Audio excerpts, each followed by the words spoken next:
Hi, everyone. Welcome to Hack to the Future. My name is Kat. I'll be leading the live stream.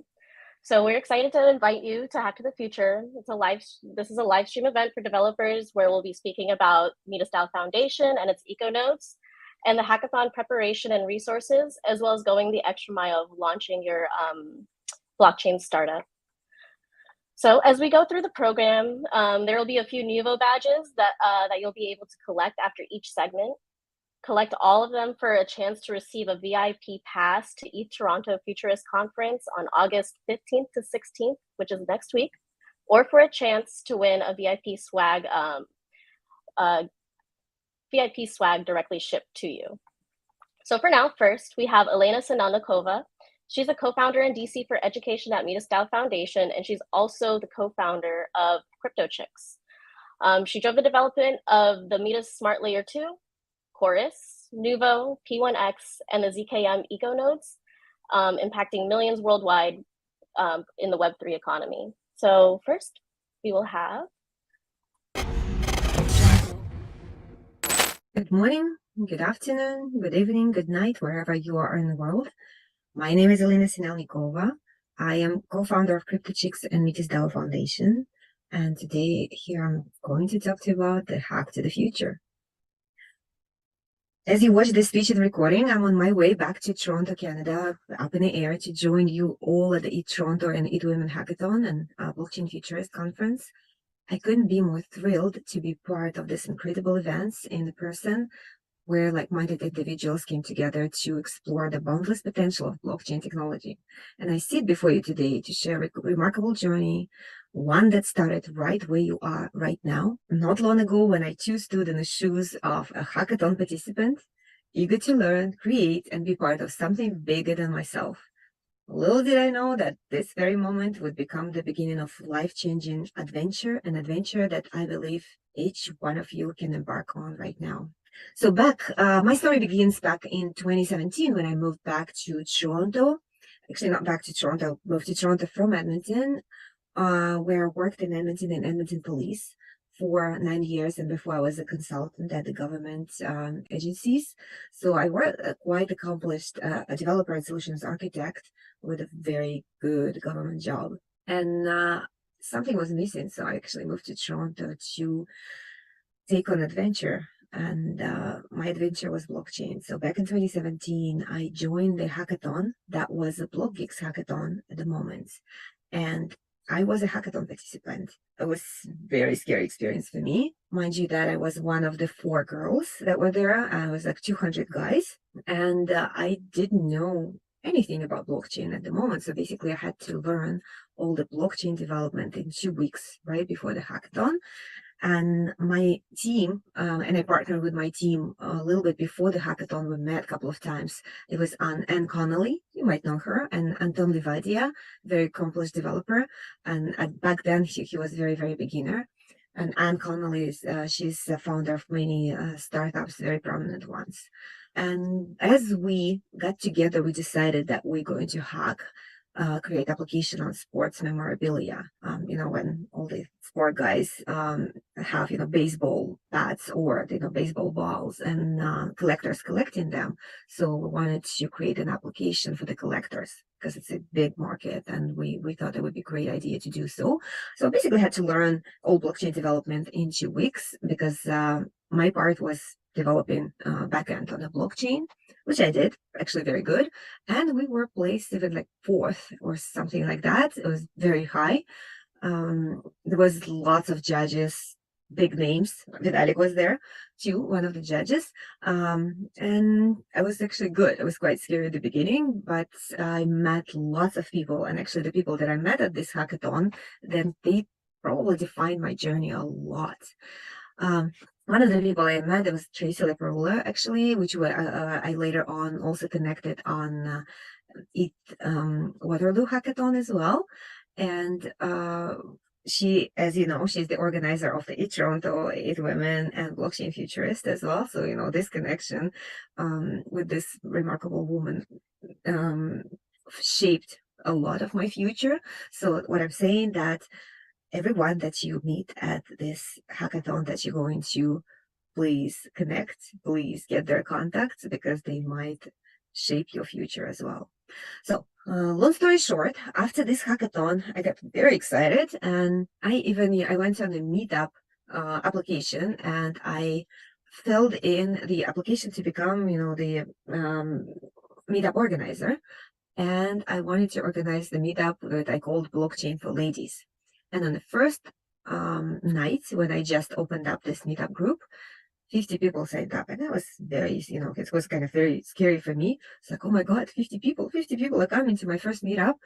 I called my friend Natalia Amelin and asked her, would you like to help me? Because I'm kind of scared. And she said, oh yeah, sure, I will help you. So what we did, we contacted our friends, we organized a place for the first meetup. And at the first meetup, we had like 100 signed ups, but about 50 people showed up.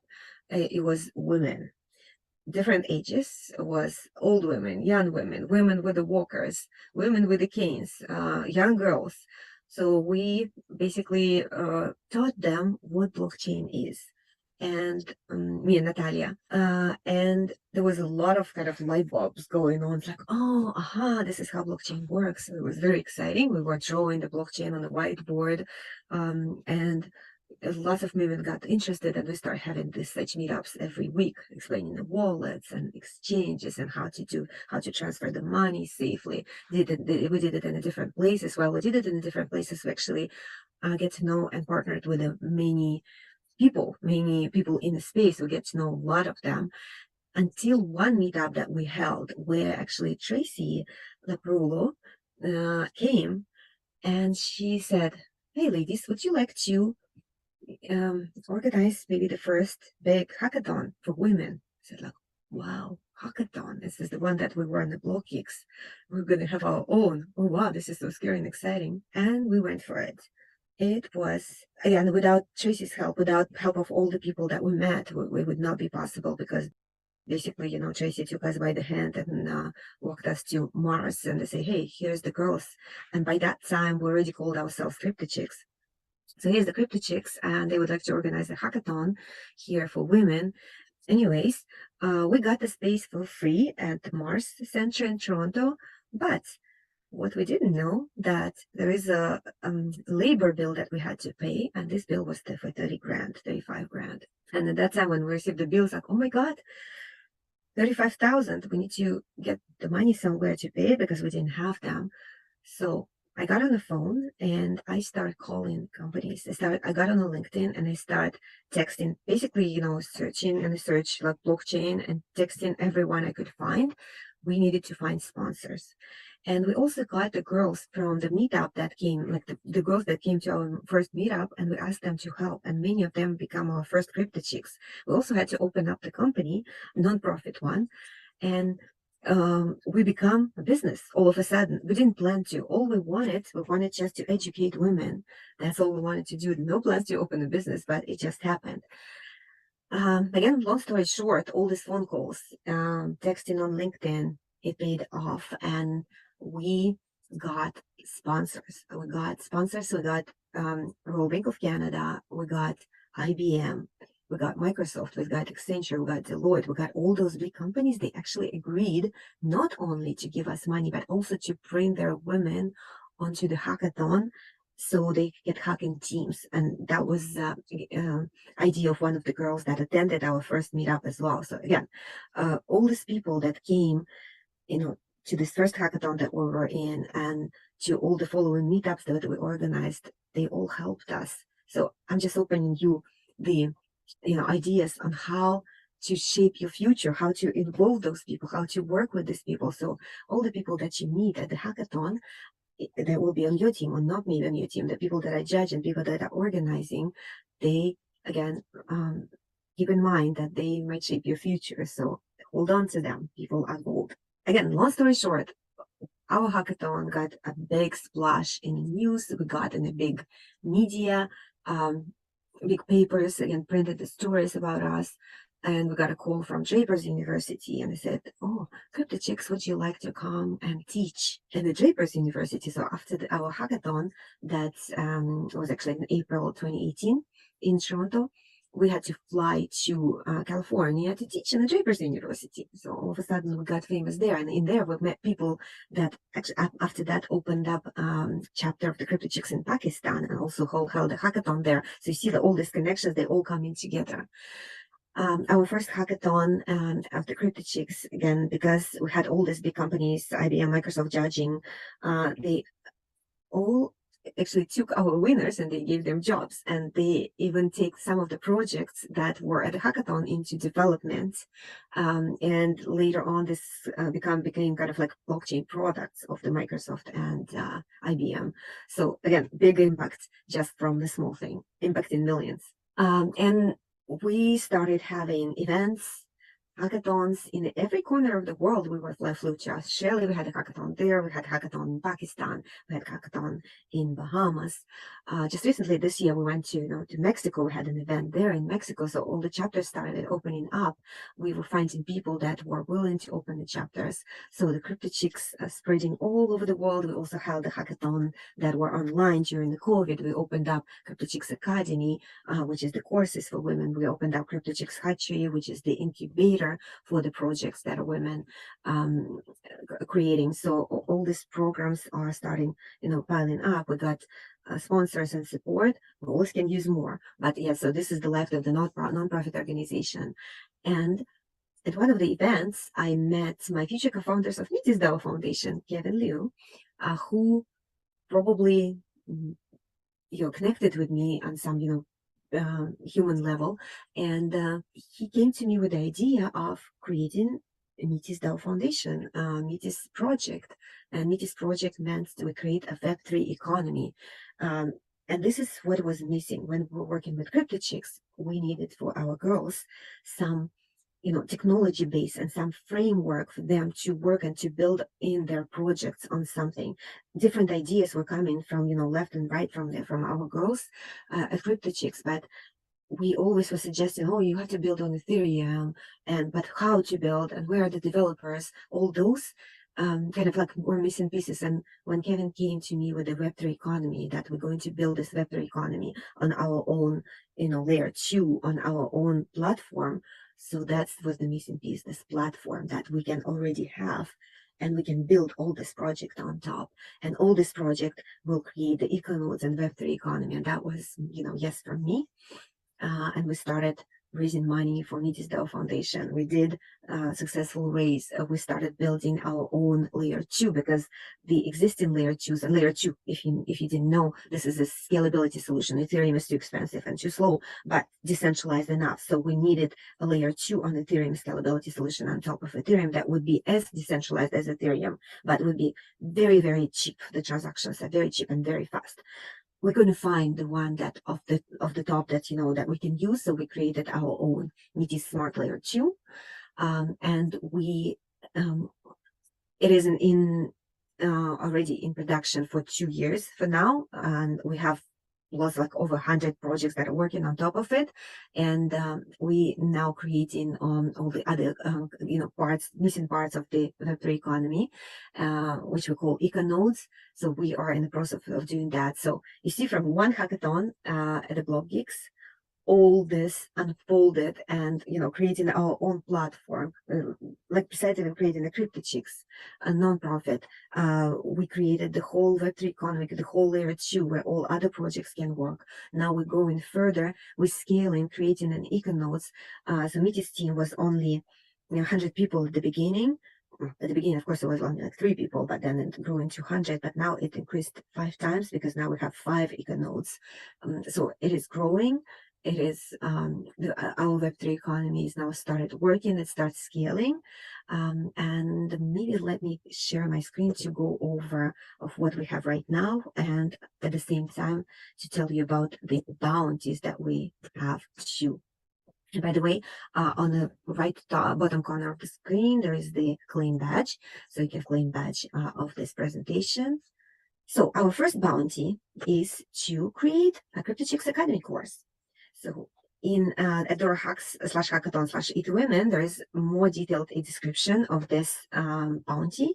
But long story short, you will need to do the market research of which course would be very cool, or very needed at this moment in time, and please create this course. All the details are there on how to create it. You need to write up the curriculum and you need to record the video. So that's basically it for this course. And you will get $1,000 if you win, of course. I'm wishing you to win.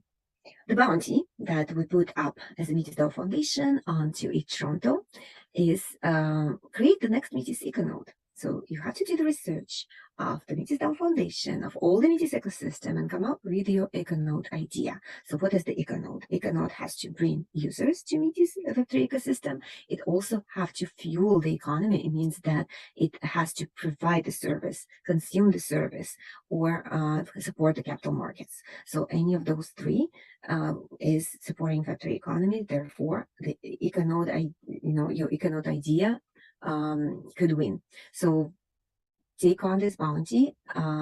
Again, even the idea wins. If you already develop, your DApp or app that can be represented as an EcoNode and also funded by MetisDAO Foundation, it is also excellent, but idea also works. And a very similar bounty that we have for It Women Hackathon.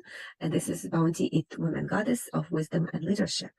So we would like to find women, again, all our EcoNodes as women founders. So we are looking for the talented women leaders who we can take as the founders of the next EcoNodes. And we're watching very closely every project that built on 8 women.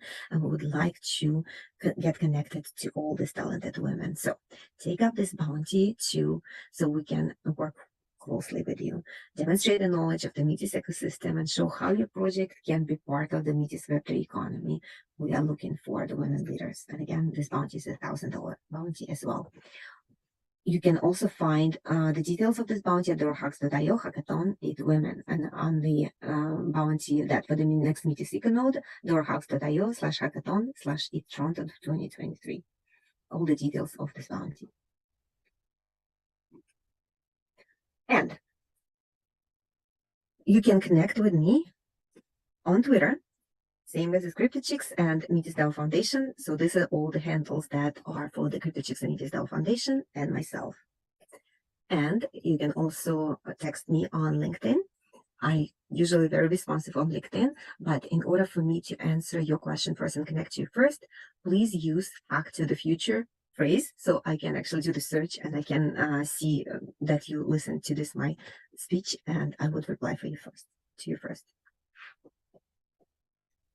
And here's the exciting part. We'll have another chance to actually connect and meet in person on August 15th at 2:50 p.m. I'm speaking on behalf of Metis at the Blockchain Futures Conference in Toronto, where you're all, of course, invited to on the main stage.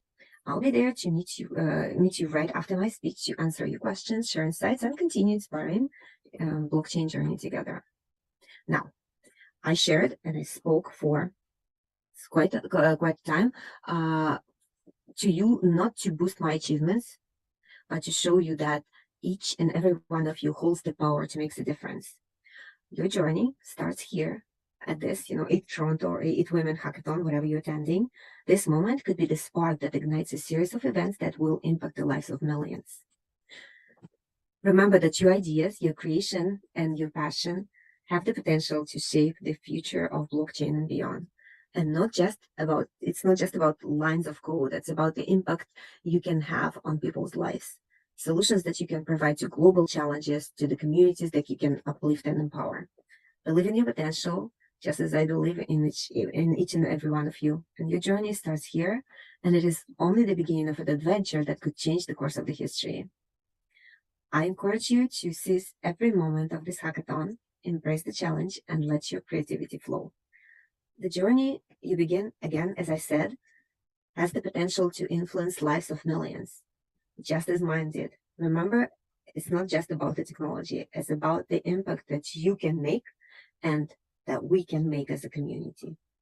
I look forward to hearing from you on LinkedIn and on Twitter, and meeting each and every one of you in person at the Blockchain Futurist and hearing about the incredible ideas and projects that you're working on.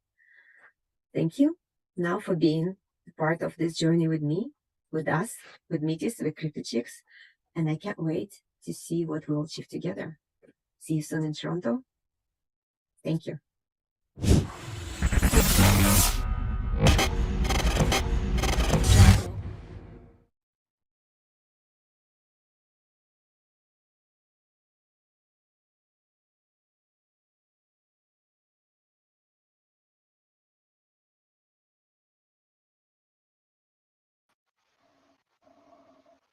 From Nuvo. How you doing, Hello. Yuan? Hey. So I need to present myself, right? Yep. Let me pull up your. I'm just gonna leave this badge up for just one more second, and then I'll Hmm. put on your presentation. Oh, So, that'd be great. Thanks. yep. For everyone, 5, 4, 3, 2, 1, and there you are. You should be able to control the presentation, Yuan. Go ahead. Thanks. By clicking the by clicking the screen. Hello everyone. Welcome to Hacking to the Future. And what I'm going to talk about is a new product coming into the market, which will help all the projects. The name is Nuvo. Really, we are trying to we aim to simplify the Web3 adoption. Uh, I don't know how I'm gonna control this slide though. Uh, I don't see a control. Okay, thank you so much. You can skip the next one. This is a team, a very veteran team. We have a lot of advisors, but seriously, we really have seen a lot happening in the market, bull or the bear market included. So we all find a very common thing among all different projects, especially Web3 industry. Um, it is really about commercialization. So we have a great minds, brilliant minds, great ideas, great technologies. A lot of technologies being invented in the crypto space, and it's all wonderful. But down to the line, the business needs to survive, business income, business needs customers, and we found that most of the projects quite lacking in those areas. Uh, so especially like for example, I've talked to many projects. They have been struggling finding new leads, like new customers, customer acquisitions. And when they have some customers, some wallets in the ecosystem, they found that they are not really very active, so the level of engagement is really low. And in terms of the method when the initial acquisition was done, is it because of airdrop? Is it because of some incentive program? When the incentive program finishes, the user flowing out is quite large. So they have find hard time retain those customers in their ecosystem, and that leads to a lot of a pump and dump. You see the market. It's not really because that the project owner wants to just pump and dump. It's really because this short-term acquisition and the lack of retention that really fluctuates the business value of that particular project. And that's why you see this pump and dump patterns quite often in the market. So next slide, please. So we help Nuvo help projects to acquire retain users to build a successful business. That's our main mission, and we have quite a number of solutions to do so. Next slide, please. So so Nuvo as a platform itself, we are powered, of course, by blockchain. We also have AI and data analytics in that, and we aim to adopt to improve the Web3 adoption for all internet users. I'm not talking about just Web3 users. We also have technologies that can actually funnel the Web2 users in different social media platform. Twitter included, of course, Telegram and WeChat for Asian markets, Line for the South Asian markets, that they can actually use those familiar logins to get on board with a Web3 product with no friction at all. Next slide, please. So we believe the key to mass adoption are in these three pillars. So accessibility. So there are a lot of problems in the current user experience. People need to understand, hey, what is the chain you're working on? What is the RPC endpoint? And they have to set up the MetaMask and all that. Like, hey, what kind of gas tokens you have to purchase in order to use the application? And when they onboard, they have to, for example, download MetaMask, or they have to go through exchange wallets and choose what wallets to use. So many complications. these are all just barrier to entry, a barrier to access for users. And nowadays people are lazy, right? If there's too much hassle to get on something, unless it's a heavy incentive, for example, if you can make $1 million by jumping onto a particular application, I think those hurdles doesn't really matter. But of course, most application doesn't have that war chest to say, hey, if you get on, I give you free money. No, it's not that simple. So for Nuvo, we offer like blockchain abstraction. So we basically abstract the whole blockchain layer. For developers and users, they don't have to worry about what blockchain they work with. We kind of abstract all the complication of different blockchains configurations, token prices, token gas tokens, and all that. We abstract all that up, and we allow users to have a holistic view of their assets across different chains.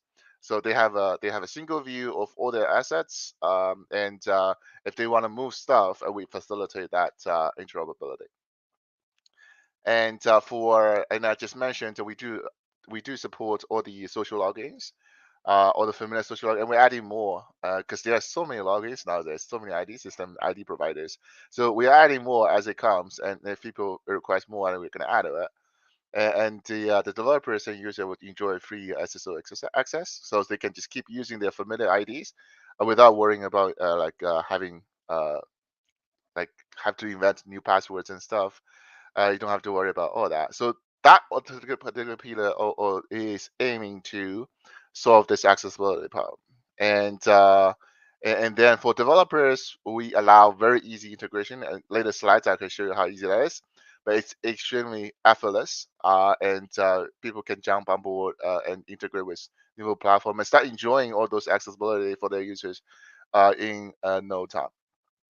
And the third pillar is about user retention. There are many ways of to retain user, but really, user needs to find the values of the application and find that interacting with the application or the projects rewarding. So we actually have a comprehensive reward system and allow projects to run different campaigns and have many innovative way to, for example, leveling and gamification of that. And we work with both Web 2 and Web 3 projects. Okay, next slide. So we have quite a number of partners already, and this is actually not the full list. We just recently add big exchanges and some conferences as well to the list. Stay tuned for more news. Next slide, please. So these are the products that is already online, and we actually have a new refreshed UI coming soon. Hopefully will be deployed by end of the month. Stay tuned for that. We're quite excited about it. But you can see we absolutely try to lower the friction that user when user onboard a new application. We allow different methods of login, including a SMS based login. It is quite popular in the Asian Pacific market. And we allow passwordless logging. So just like what you kind of familiar with the new trend where you no longer need to come up with a password anymore. You can use your email address, and we send a special link to your email address, so you can click a link and log in. And we allow different ways of dealing with the private keys. So of course we support MPC.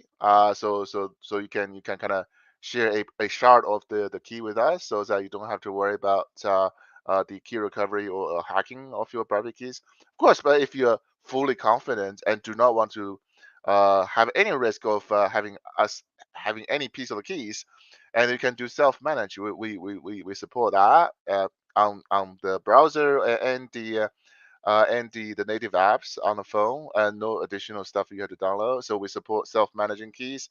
Of course, we also support a third-party wallets such as MetaMask or anything that's supported by Wallet Connect. We're trying to add more stuff. By the way, I noticed a typo over there. We'll fix it. So we support all different ways of accessing wallets and accessing decentralized applications by any users on the internet. Our goal is that even grammar can do it, and we're trying to achieve that. Next slide, please. And I mentioned we have a holistic view of all your assets of different chains, and we also have leaderboards with different social activities in there, so people can actually start to socialize using their badges and different achievements in different applications. It's quite a engaging activity, just without even involving any rewards in that. Next slide, please. And we do have, like I said, a very comprehensive incentive system. People, when people participate in different activities in campaigns, they actually gain a point called the repetition point. That repetition point can be a global repetition point or can be a application scoped repetition point. And based on that repetition points, they actually get leveling. So you can have a level 1 user and level 2 user, level 3 users for a particular decentralized application. And with that, you can have privileges to different special offers. You can have different yields. We do allow people to stake Nuvo token, which is not yet available, but in the future we'll have that functionality available, so people can stake Nuvo tokens for additional rewards and gain access to privilege offers like wireless and stuff. So, but many exciting stuff happening there, and really, it's a great tool for projects to attract more users and also to keep the users loyal to their application because they have extra incentive for it. Next slide, please. And very important here because we mentioned a lot of stuff there, but growth is great, and all those growths will require some data. But people may start to worry, hey, whether data utilizing those data is safe, right? Especially now we have probably a hack every month now in the Web3 industry. So how we de-risk the risks of user data, right? So Nuvo actually provides a comprehensive solution for that as well. Next slide. So introducing the ID, a Nuvo ID. Nuvo ID is a privacy preserving decentralized identity. It is data infused. We actually have a lot of user data encrypted, of course, stored in the user's data space, which is decentralized storage. In the next slide, we can talk about more. Next slide, please. Okay. With all the data,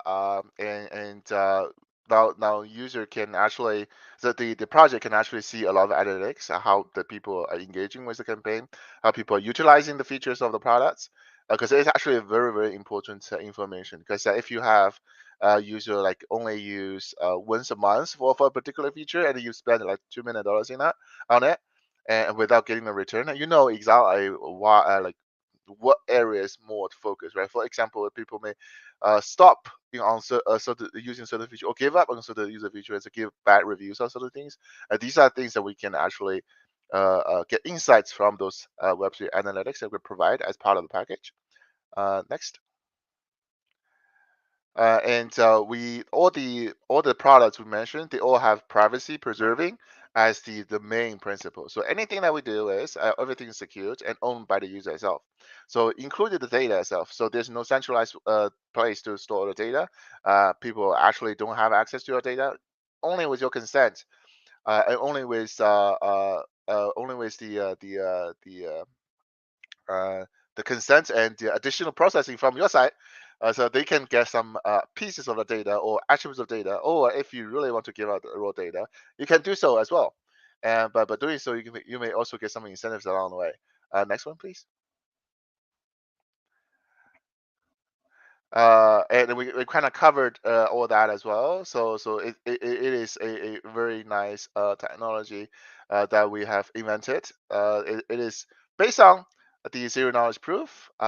User can actually give out attributes of the data without giving out the actual data to third parties and marketers. And does allow it is allowed to a lot of like the established application, established products, because they are very familiar with the data analytics, but they are very mindful about the data privacy. This solution solves all that effortless. They don't actually have to do much. The platform take care of it. Yeah, next slide, please. Thanks. And briefly mention all the stack we mentioned. We have a blockchain abstraction.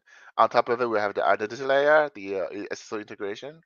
We have different badges, and on top of it, we have the data analytics, data exchange, and dashboards.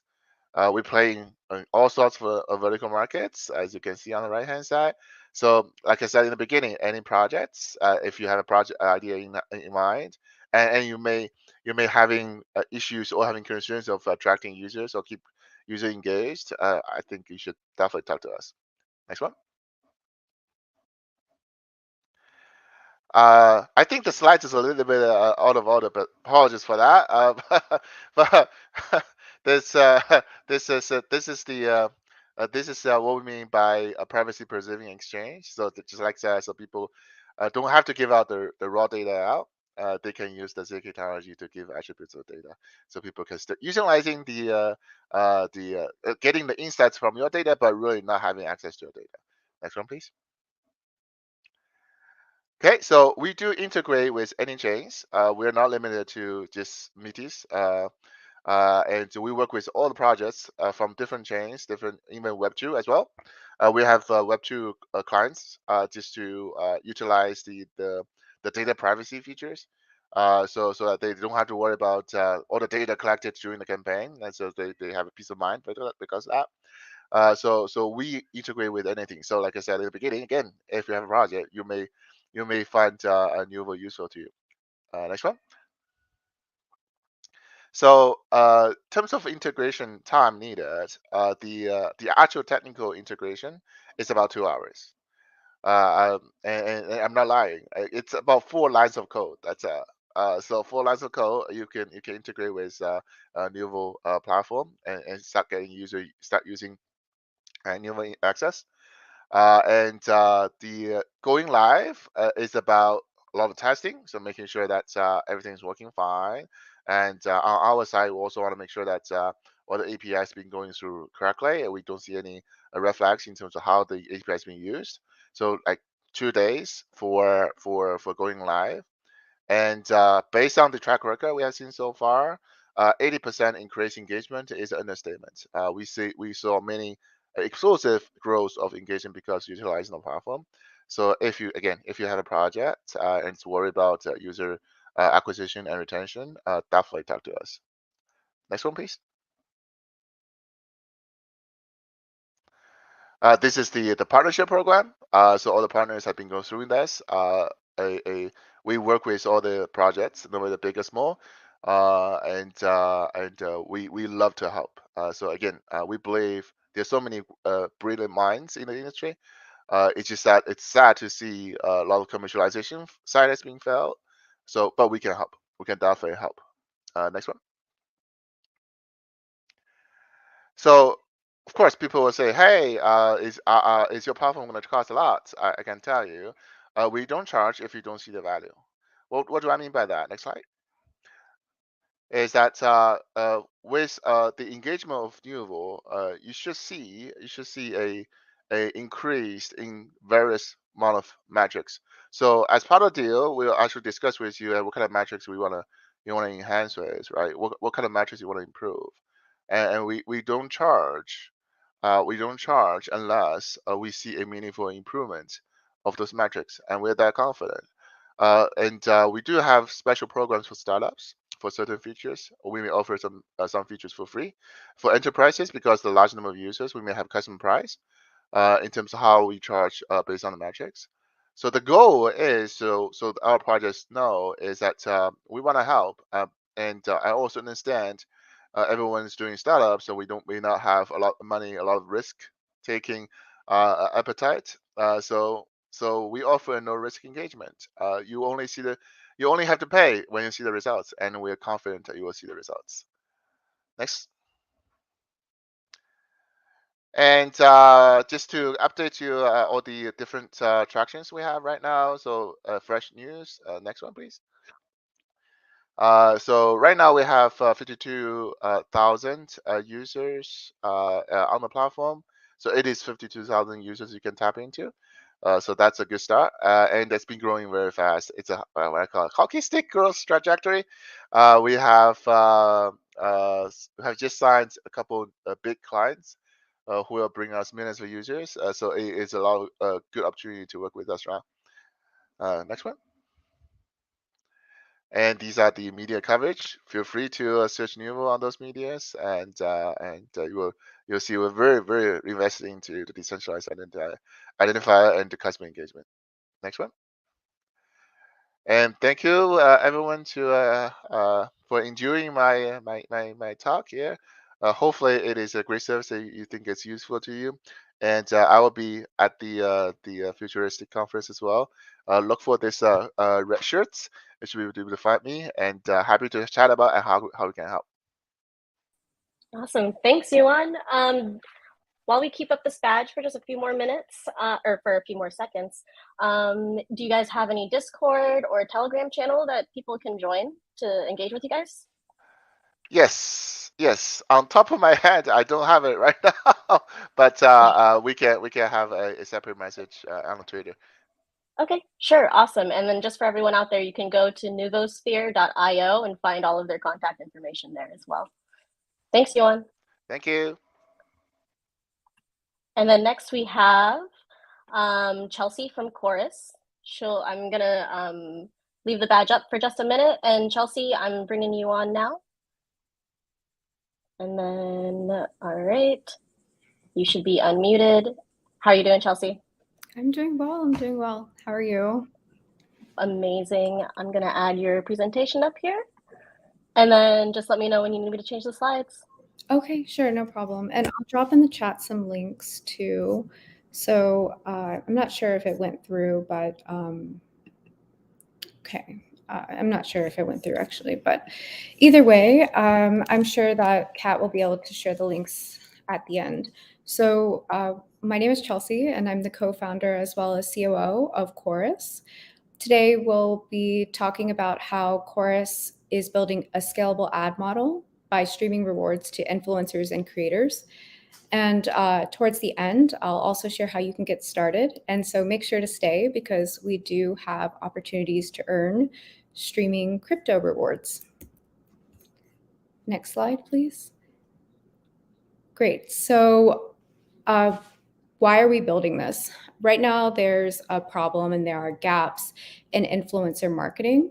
For one, it's expensive, it's inefficient, it's a long process, and there's also a inefficient compensation model. The cost is high, so it's about $35,000 just for an average campaign fee that a marketer is running to launch influencer marketing. And in addition to that, there's still some uncertainty of, what are their KPIs? What are they going to get out of it? There's also a very high cost if they outsource this to agencies. So even if they outsource to manage this entire process, it will cost. It'll cost them a premium. And if they do it on their own in-house, then there's a very one-on-one manual process of sourcing content creators as well as paying them. So it's not automated, and the process doesn't scale because they're still going one-on-one to influencers. Even if they're using some type of software to source influencers, they're still going to a negotiation or paying a different rate for a different influencer, and they have to manage that whole process. The payment model is using wire transfer or PayPal at best, so these Web2 digital payment models. And we're going to bring it to crypto. So if you can hop to the next slide. Thank you. And in addition to the marketer problem, there's also a really high barrier to entry for creators on the other side of the spectrum. So creators, there's only 35% of creators who have monetized their content. Majority haven't. About 60% haven't monetized at all. And the entry just to get paid from social media applications like YouTube, TikTok, X is very, very, very high. So you need 1,000 subscribers and 4,000 hours of watch time for YouTube, for instance, or 10,000 followers and 100,000 views in the past 30 days for TikTok to start streaming or just start receiving rewards. They don't do streaming, not crypto streaming at least. And the Twitter model to 15 million impressions within a 3-month period. It's very, very, very high. And this is not from brands directly to creators. This is from the platform themselves. So how can brands have more control, and how can they do this type of marketing in-house and manage it themselves? Next slide, please. The opportunity here. So as I'd mentioned, influencer marketing, it's growing and it's effective, and marketers, they know this. So 93% of marketers, they've used influencer marketing, and 89% of them, they believe that it's effective. So across the board, marketers are well aware. And then the influencer marketing actually has a 2 times ROI than pay per click advertisements. So it's superseding traditional advertisements. Streaming, there's an opportunity to automate the payments. So we can do that using streaming payments, crypto streaming payments. And so I'd mentioned it's one-on-one manual basis right now for payments, but instead there can be an automated stream to stream payments en masse. So 75% of marketers, they also believe this can be automated, or the process of payments can be automated. And then, as mentioned, brands are heavily spending on influencers. So you could take a quick look at a lot of these stats here. They're spending more than $50K a year, and they're going to spend more. 11% are going to spend more than $500K just on influencer marketing, and 67% of marketers, they're going to increase their budget, their influencer marketing budget in 2023. So the opportunity too for creators themselves. So there's an opportunity to empower creators with the ability to readily find paid opportunities and start streaming instantaneously, get paid. Next slide, please. Thank you. So how we do this is we automate the lifecycle process. Brands can create ad campaigns. They can list content bounties. So they're creating a marketplace of content, and therefore creators can then find content to readily get paid for different opportunities. So creators can easily find bounties and submit their content, and then our platform does the automation, the content check, as well as the automated payments. And we also do dynamic bonus streams. So I'll explain a little bit more about that in a couple of slides, but basically creators get paid more for higher engagement. So they submit their content, gets more likes, views, etc. Automated boosted streaming rewards. Next slide. Okay, so here's a quick look. You can also go to stream.koris.io/Koris. There's some bounties right now, just live today, specifically for attending this event. But here's an example. So the Metis ecosystem, they want to promote what's happening within projects. And MetisDAO had a incentive campaign, liquidity mining campaign. They had $50,000 worth of monthly rewards. This is something that the Metis ecosystem, as well as MetisDAO, would want creators to talk about, word of mouth influencer marketing. So they can list their content bounty, and then they'll have streams set up for this specific bounty itself. So they can earn Metis or USDC. And the requirements, there will be like a keyword requirement, as well as some other backend requirements, just a content quality check. And then on the right, you'll see here the creators who have been submitting content and their streaming reward. So they're creating the content for the MetisDAO incentive campaign, and they're being automated the streams. Next slide, please. Okay, and then, so I talked a little bit about this, but what type of rewards are there? So there's 2 rewards. There's a base reward as well as a boosted performance reward. So base reward is a minimum amount that is set by the by the brand. This allows content creators to find content that they can submit to, and they can receive a base reward at standard. And then boosted performance rewards, which are coming in Q4, these allow the brand to ensure that they're paying more for higher performance. So content creators with higher amount of followers, or content creators whose content has a higher amount of views or likes, they can be boosted, increased streams. And I'm not sure if you guys are aware of the cost of hiring a mega influencer, for instance, but they can charge anywhere from thousands of dollars to promote for a brand. So depending on, their level, their engagement, they would receive different types of rewards. So this can be automated as well. And then in addition to that, we do have the requirements that there will be verified users who are verified to receive these boosted rewards, two-factor authentication, login with socials. We thought about, we're not probably going to do it because bad PR, but proof of personhood. So there's a lot of proof of personhood right now. You hear about WorldCoin and there's a lot of different types of apps. Probably not going to do WorldCoin because the bad PR, but hey, proof of personhood. There's a lot of different types of innovations. They're being built specifically for these reasons, to prevent bots or spam, etc. So we have different protections already in place, and we could consider additional ones if it makes it easier in the future. Click the slide, please. Thank you. So who can use Koris? Again, the marketer as well as the content creators. So the brands themselves, they want to automate their influencer marketing.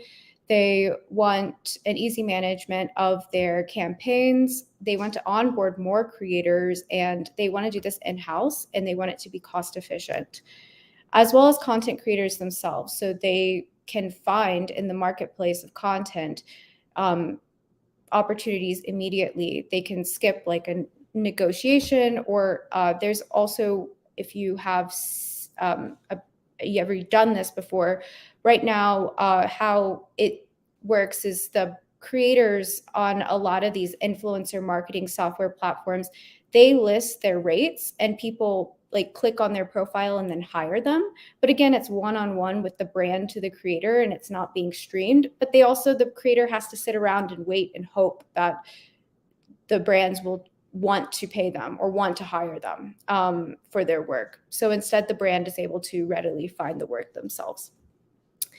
And then we have the performance-based rewards too. So next slide, please. Thank you.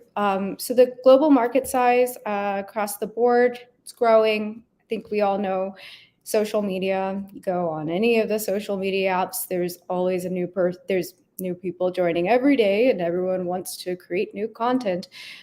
So influencer marketing as an industry itself, it's just continuing to grow trajectory-wise. 36% increase on average per year. 2023, $21.1 billion market size. Next slide, please. And then nano and micro influencer rates. So we hone in on the nano and micro influencer, which our platform does support macro, mega, mid-tier, especially with the boosted rewards. But right now, actually, nano and micro influencers, their engagement rates are higher. And how that's calculated is if you divide a post's overall engagement by the influencer's followers, then you'll see that the engagement is actually higher, the turnaround for nano and micro influencers versus the macro and mega. So they have more niche followings and their engagement rates higher. So how can the marketers scale these nano and micro influencers who have 1,000 to 10,000 followers, or mid-tier 10K to 50K?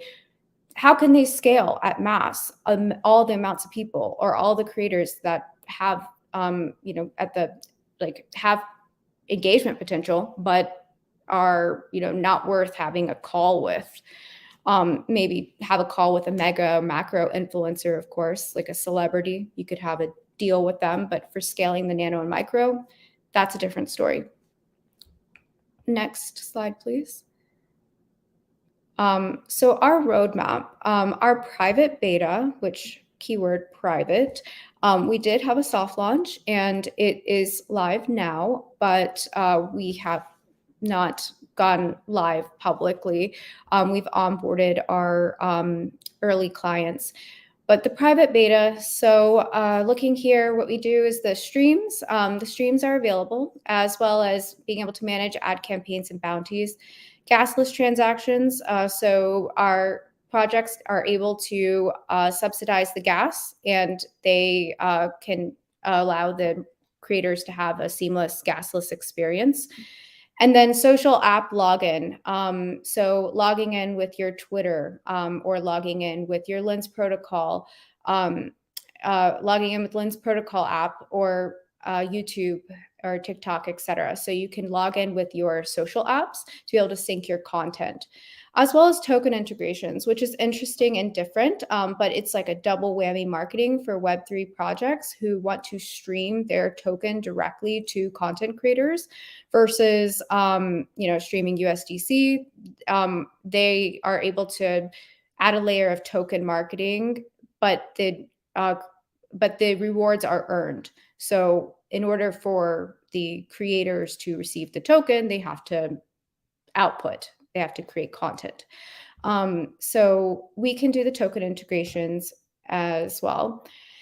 Public beta. So Q4, what's coming? Influencer targeting. So funneling influencers. So for instance, a gaming protocol or a gaming project application, they would want to target to gaming creators, or an author wants to target to book reviewers. So we're able to target specifically the content or qualify the content to certain creators. That's coming in Q4, as well as performance-based rewards, as mentioned. Advanced analytics, do the analytics, make sure that all the metrics and everything's shown for the creators and for the results of the campaigns with a UI and UX redesign. Can't wait to do that. And then public beta, campaign creation assistant, we can implement ChatGPT. We've already tested the waters with that just to help with scaling out content creation, as well as we'll have subscription models for the marketers as well as creators to have upgraded and enhanced features, and a mobile application. Next slide, please. The private beta results. So again, we did a soft launch. You might not have heard of it because it was private, but we do have paid beta users already, marketers who are using the platform to stream to creators. Metis, UCAPay, ZKM, CryptoChicks, Morpheus Network. And then we have also campaigns that are launched with Nuvo, P1X, Ashtrace is coming soon. So we do have projects that are onboarding and more to come. We're doing this on a one-on-one basis. We're not opening it up very widely yet. We're just testing the waters.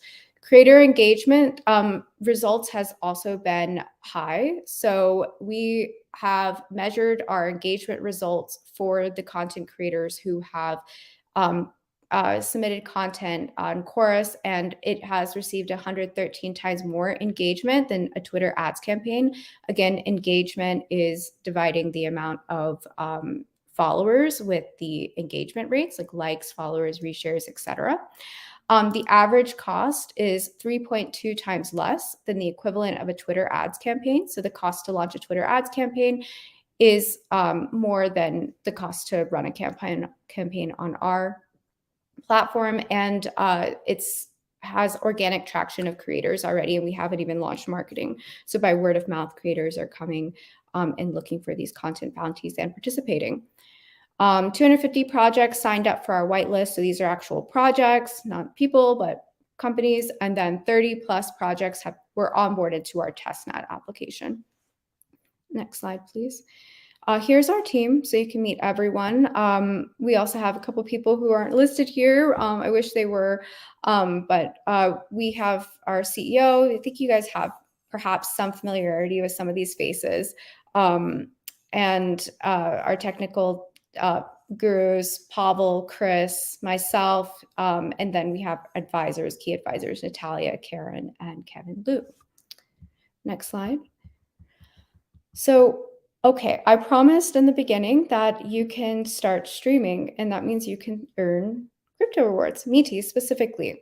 How to do that is you can either go to stream.koris.io/Koris or scan this QR code.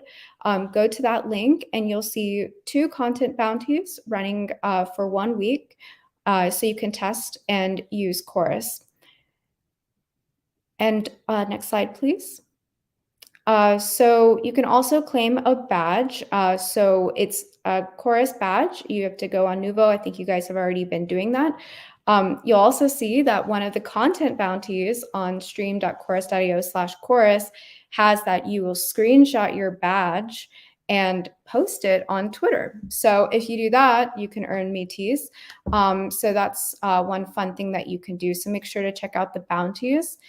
And also follow us on Telegram. Our Telegram link, I think I'll share it with Kat right now and she can drop it in the chat. 1 second. Drop. Okay, I'm sharing the Telegram link with Kat. So stay in touch with Koris on Telegram. You'll be able to find more bounties there and announcements. Find us on social media, and we look forward to continuing to grow. And soon we'll have more updates.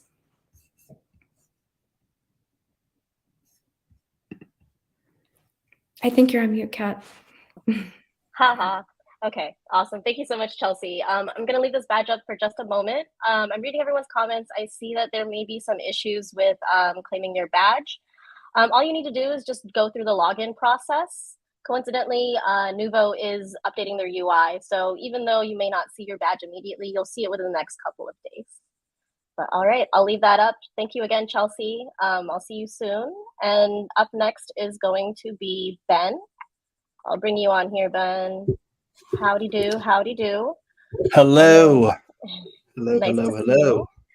And here is your presentation. Just let me know when you need me to change the slides over, and I got you. But all right, it all goes to you, bud. All right, sounds good. Hello, everyone. I'm live. Welcome to Hack to the Future.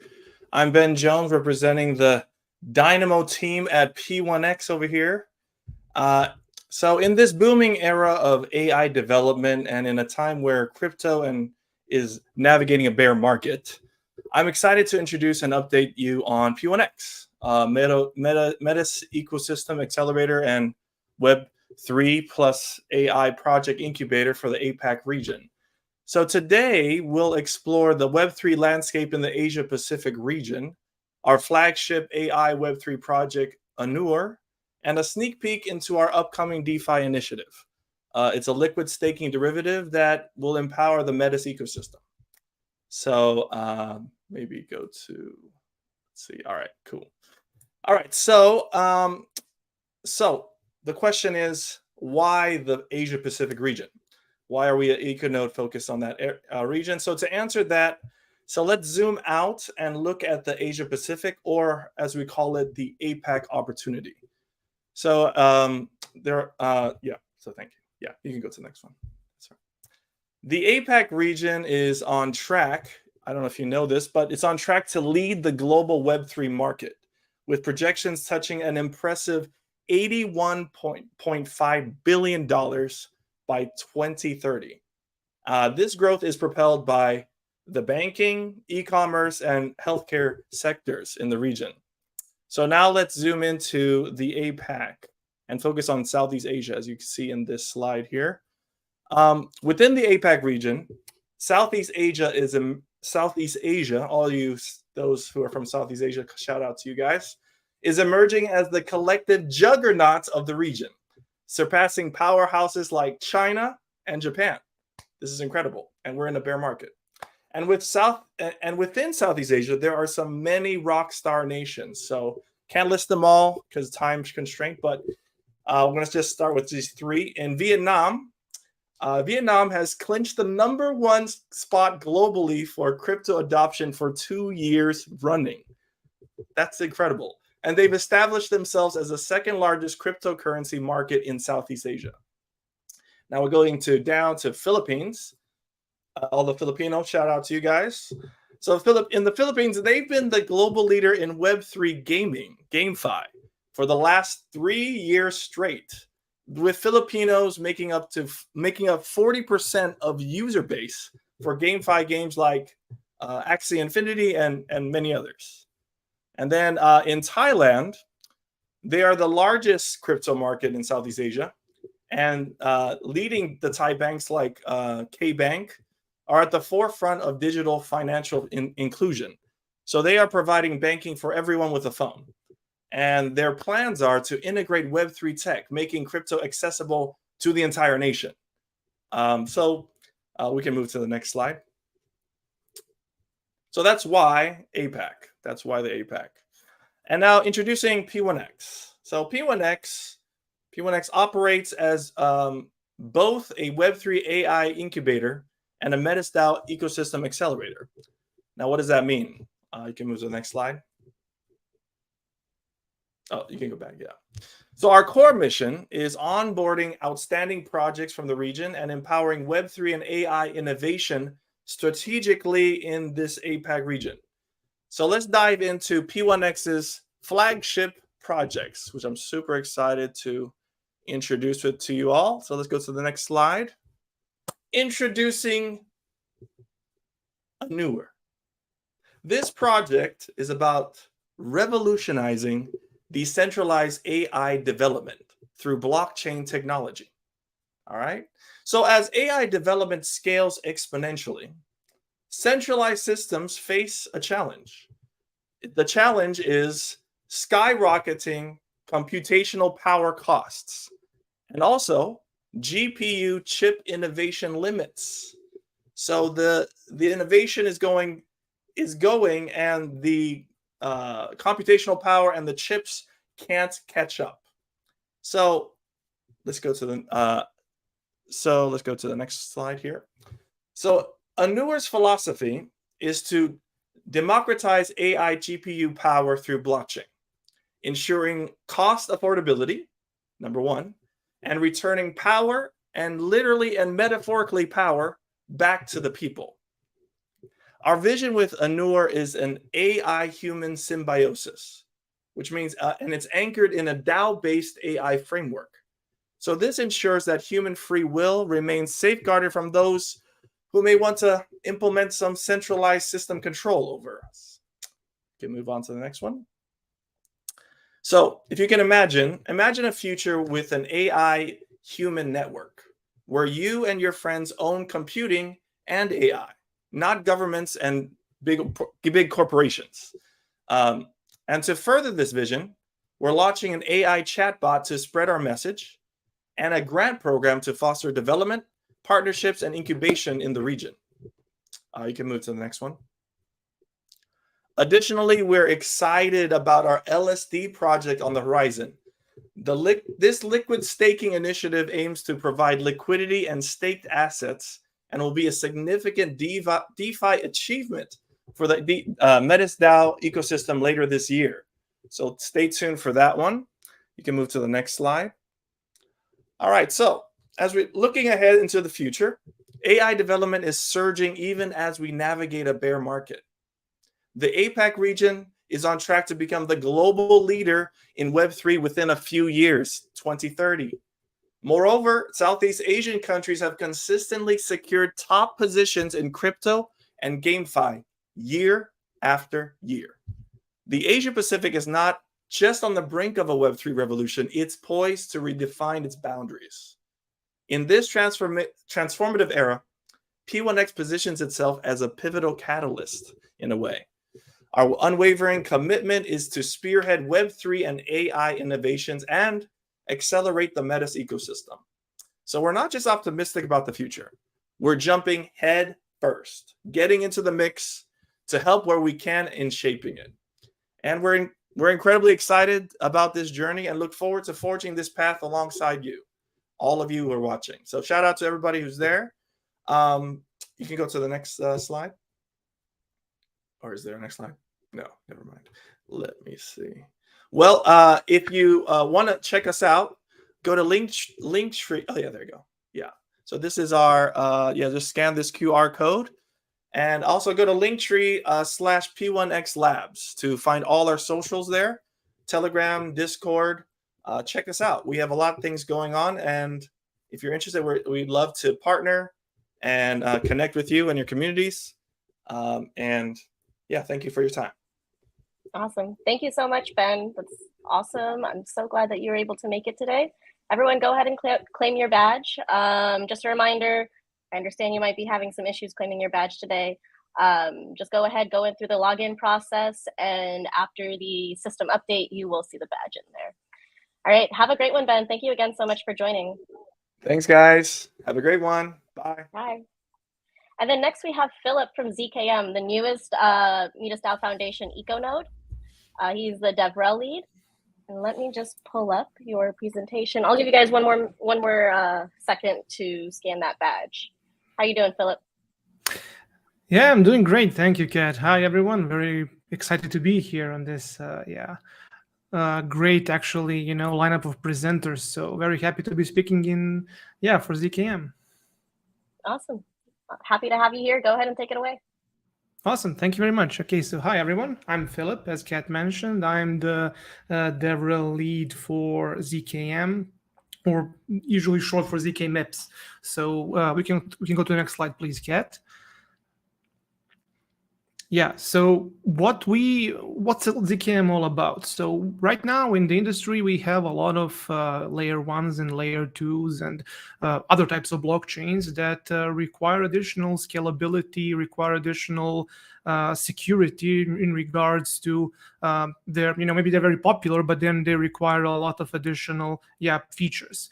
We intend to provide the infrastructure to give them exactly that, while also giving them Ethereum's features, because we are Ethereum maximalists in a way, at least I am personally, as a global settlement layer.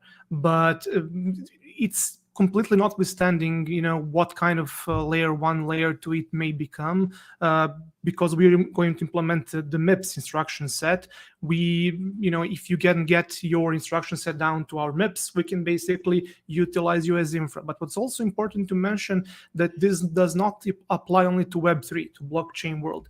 We also intend to apply this to Web2 world. So any kind of IoT device, any kind of device that utilizes cloud computing, if they have a VM that can also be utilized via the MIPS instruction set, we can, kind of assemble it, compile it, and use again Ethereum and compile ZK proofs in order to, have it as a settlement, global settlement layer. So that's exactly what we're trying to build here: one solution to unify all and everything. I personally, like to say that we need to bring more of Web2 people into Web3, and that's what I've been doing for the past 5 years or so. To be honest, I've been trying to educate as many people as I can to bring them into Web3, because I believe this is the future, and ZKM is exactly the place to do that. Next slide, please. So when we talk about the actual Ethereum scaling landscape, there's two most popular options right now, solutions right now: the optimistic rollups and the ZK rollups. There's a small typo here. I hope you won't mind me about the market size. So optimistic rollups have a couple of advantages and disadvantages of their own. So they're easier to implement, not maybe very easy to implement, easier to implement than ZK rollups, and they have potentially usually low transaction costs, but the withdrawal time can be a lot due to fraud-proof challenges. When compared to that, ZK rollups, they have fast withdrawal time, but usually require every ZK rollup has a kind of their own, proof system, or at least a fork of a proof system. Sometimes there is slow in transaction confirmation. They usually have high transaction costs. What's also important to mention that sometimes for their MVPs have to be put onto centralized, web services like AWS or GCS in order to provide. So do not actually provide centralization. So, and we, want to kind of solve that. So next slide, please. Yeah, so as I mentioned, the biggest two problems in both of those, the 7-day withdrawal wait time for the optimistic rollups. If we kind of want to parallelize this with the Web2 world, it can be very problematic, especially when it comes to clearinghouses. And for the ZK rollup side, the EVM stability, meaning that usually all of these ZK rollups require additional features and tools to be made to support the EVM. It's usually not equivalence with the EVM, but compatibilities, which can sometimes not prove enough, depending on what kind of opcodes you want to implement within your ecosystems. Next slide, please. So what is ZKM? I've put some buzzwords here: ZKVM, hybrid rollup, MIPS instruction set. We implement all of those. So we are building a ZKVM, basically that is going to introduce involve the MIPS instruction set, the reduced MIPS instruction set, do some magic within it, let's call it like that, and pull out the ZKPs out so people can have more scalability with their transactions, more security, while also, keeping the challenges alive. Why is it called a hybrid rollup? Because we intend to utilize both the good features from both ZK rollups and optimistic rollups while keeping the bad features out. Of course, not all of them, but we'll try our best. Next slide, please. So exactly, this is exactly what I mentioned. So the 7-day withdrawal limit time, instead of having this feature of an optimistic rollup, we kind of went with the ZK rollup feature on this side. On the EVM stability problem, we have utilized an instruction set that's been there for decades, that it's very stable, so that what we think is actually very commendable by the community. And we also very much believe in the open source ethos. So everything that we are going to publish, everything we're going to release is going to be open sourced, and people can contribute to it very readily. Next slide, please. So why ZKM? We tried to combine two market caps, two markets, not market caps, two markets that are both from Web 2 and Web 3. We want to try to integrate, as many possible IoT devices, as many layer 2 solutions, layer 1 solutions, anybody, so we can utilize Ethereum as a global settlement layer. We want to provide instant withdrawals for maybe those Web 2 solutions that require instant withdrawals. Some of those solutions cannot wait for 7 days to get their, challenges or for their fraud proofs to be finalized. Or even Web3 solutions, not only Web 2, of course. We will provide security improvements, of course, as I already mentioned. And we have a team, of course, I myself am a DevRel, but we also have a team of developers, and we also broaden our team with DevRels, additional DevRels, that will help you guys adopt our technology. So we'll be there to help you. You can always contact me. I will provide my personal contact on Discord. So next slide, please. And yeah, as I mentioned, Discord. So please feel free to join our Discord. It's kind of newish. There's only 500 of us still there, so it's a smaller kind of family. But please join us. We are very excited to see what kind of ideas the community will bring up. We want to see what kind of products you would like to build, what kind of solutions you want, what kind of problems you want to solve in general. So please join our Discord. I'm there, Philip, you'll see me. I'm also on Twitter. I'll share my socials shortly. So feel free to contact me anytime, or anybody from our team, really, from our great mod team. Emilio is there as well. And yeah, let's hack into the future together, as the title says. Thank you.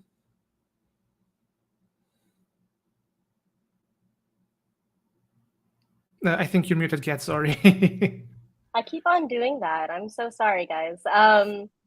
Awesome. Thank you so much, Philip. I'm going to leave up this slide for just a minute so everyone can join our Discord. I'm also part of the ZKM team as well with Philip here. I do marketing and BD for them, but we would love to see you in the Discord talking about anything and everything that revolves around Ethereum. We're working on some big things, and we have quite a few researchers, analysts, and professional developers who are in there that can also help you with any questions you might have as a developer, even if it's not pertaining to ZKM or the Metis ecosystem. So go ahead and join, and then I'll do that. And in 2 seconds, 1, 2, here is the badge to claim your Nuvo badge for this. Thank you again, Philip. Have a lovely day. Thank you, everyone. Have a great day. All right. And then while I leave up this badge, I'm going to bring on Rami, who is the DevRel lead for the Metis Layer 2. Where'd you go, bud? There you are. Hi, Rami. How you doing? How are you, Kat? I'm doing great. Absolutely fantastic. Alrighty. I'm gonna leave up this badge for just take your time. Let's also wait for Ivan a little bit. Okay, sure. Awesome. blah, blah, blah. What am I thinking? We'll put up your slide. All So we right. have Ivan joining us in just a minute. We're just waiting to bring him up into the studio, which takes a little bit of time for StreamYard to do. But All right. we'll just... So I will just go ahead then. And Okay. Ivan can join later because, yeah, he can present about Parsiq a bit later. So hello, everyone. Good morning, good afternoon, good whatever. Thank you, everyone, for joining us. Really appreciate also the opportunity for presenting here. Today, we're going to be building a voting system and deploying it to Metis L2 network. And our friends from Parsiq are going to help us to index the contract that we're going to deploy. And we're going to see how easy it is to index the contract and do all sorts of things with it. So let's get started. Can you move on to the next slide? Yeah. So about me, I'm an experienced hacker in Web3. I like to call myself a hacker. I'm an engineer. I have a background in cybersecurity, starting from 2019. Love to participate in hackathons, CTFs, and so on. Actually, I learned about the Ethereum blockchain from a CTF back in 2020, and that's how I ended up here. Currently, I'm leading the Metis DevRel team, and I have worked on various projects and integrations, mainly focusing on smart contract wallets and ownership, DeFi, and Web3 analytics, among others. We have also joining us is Ivan. He's a wonderful sales engineer in Parsiq and co-host of a blockchain podcast, Basic Block, with a background in Web3 and in Web2 and Web3 security. In Parsiq, Ivan builds a bridge between the users and the dev team, learning about the client's needs, making sure the product covers them, as well as sharing what it can be used for and how. All right.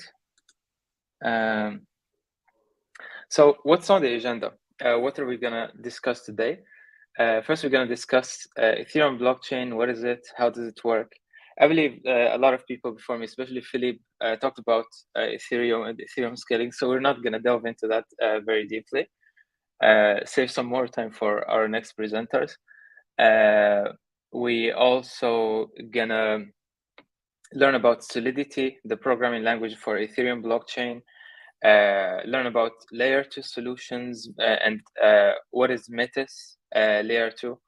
We're going to be also deploying the contract. We're going to go see how easy and simple it is to write a contract and deploy it without even using a no-code tool. You can just deploy it from your own workspace, just like a real hacker.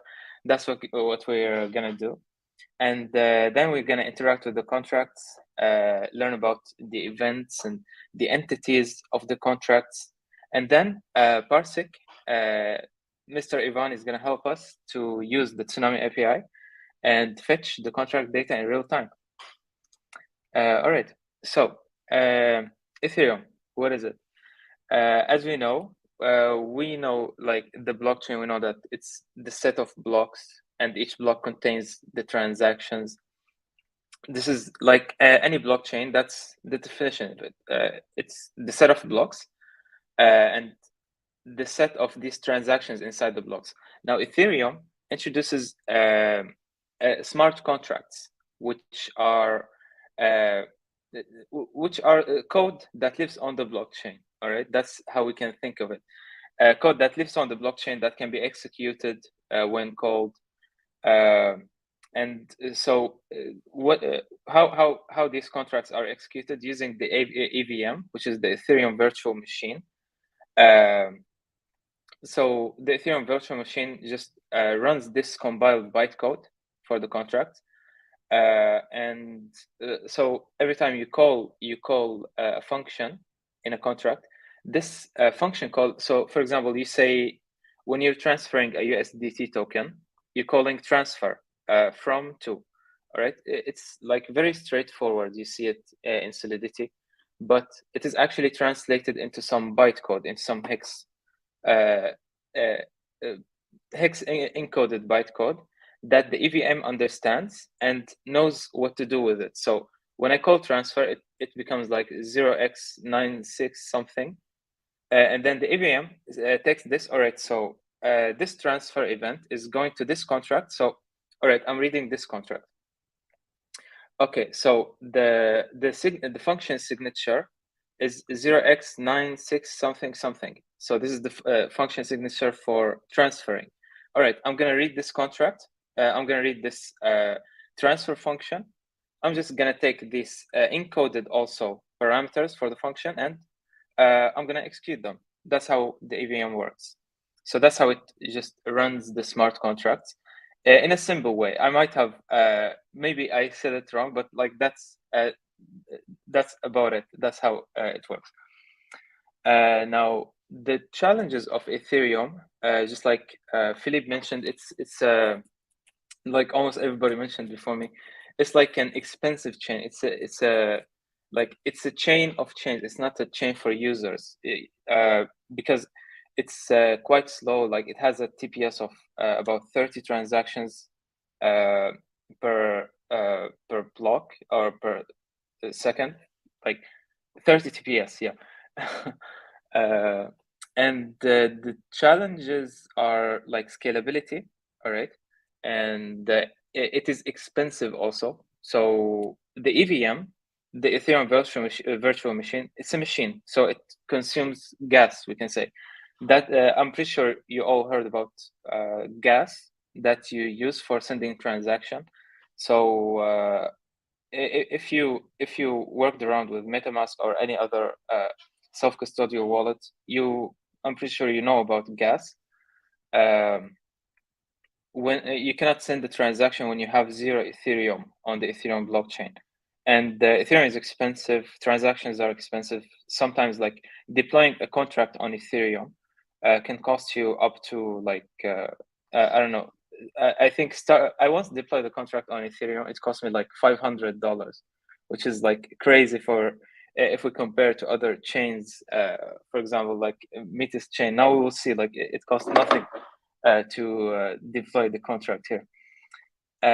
So yeah, that's pretty much it. Scaling, that's our problem here, and that's what we aim to solve with layer 2 solutions. We will explore this a bit later. So what is Solidity? This is like the Solidity compiler help. I like to be quirky, hacky here.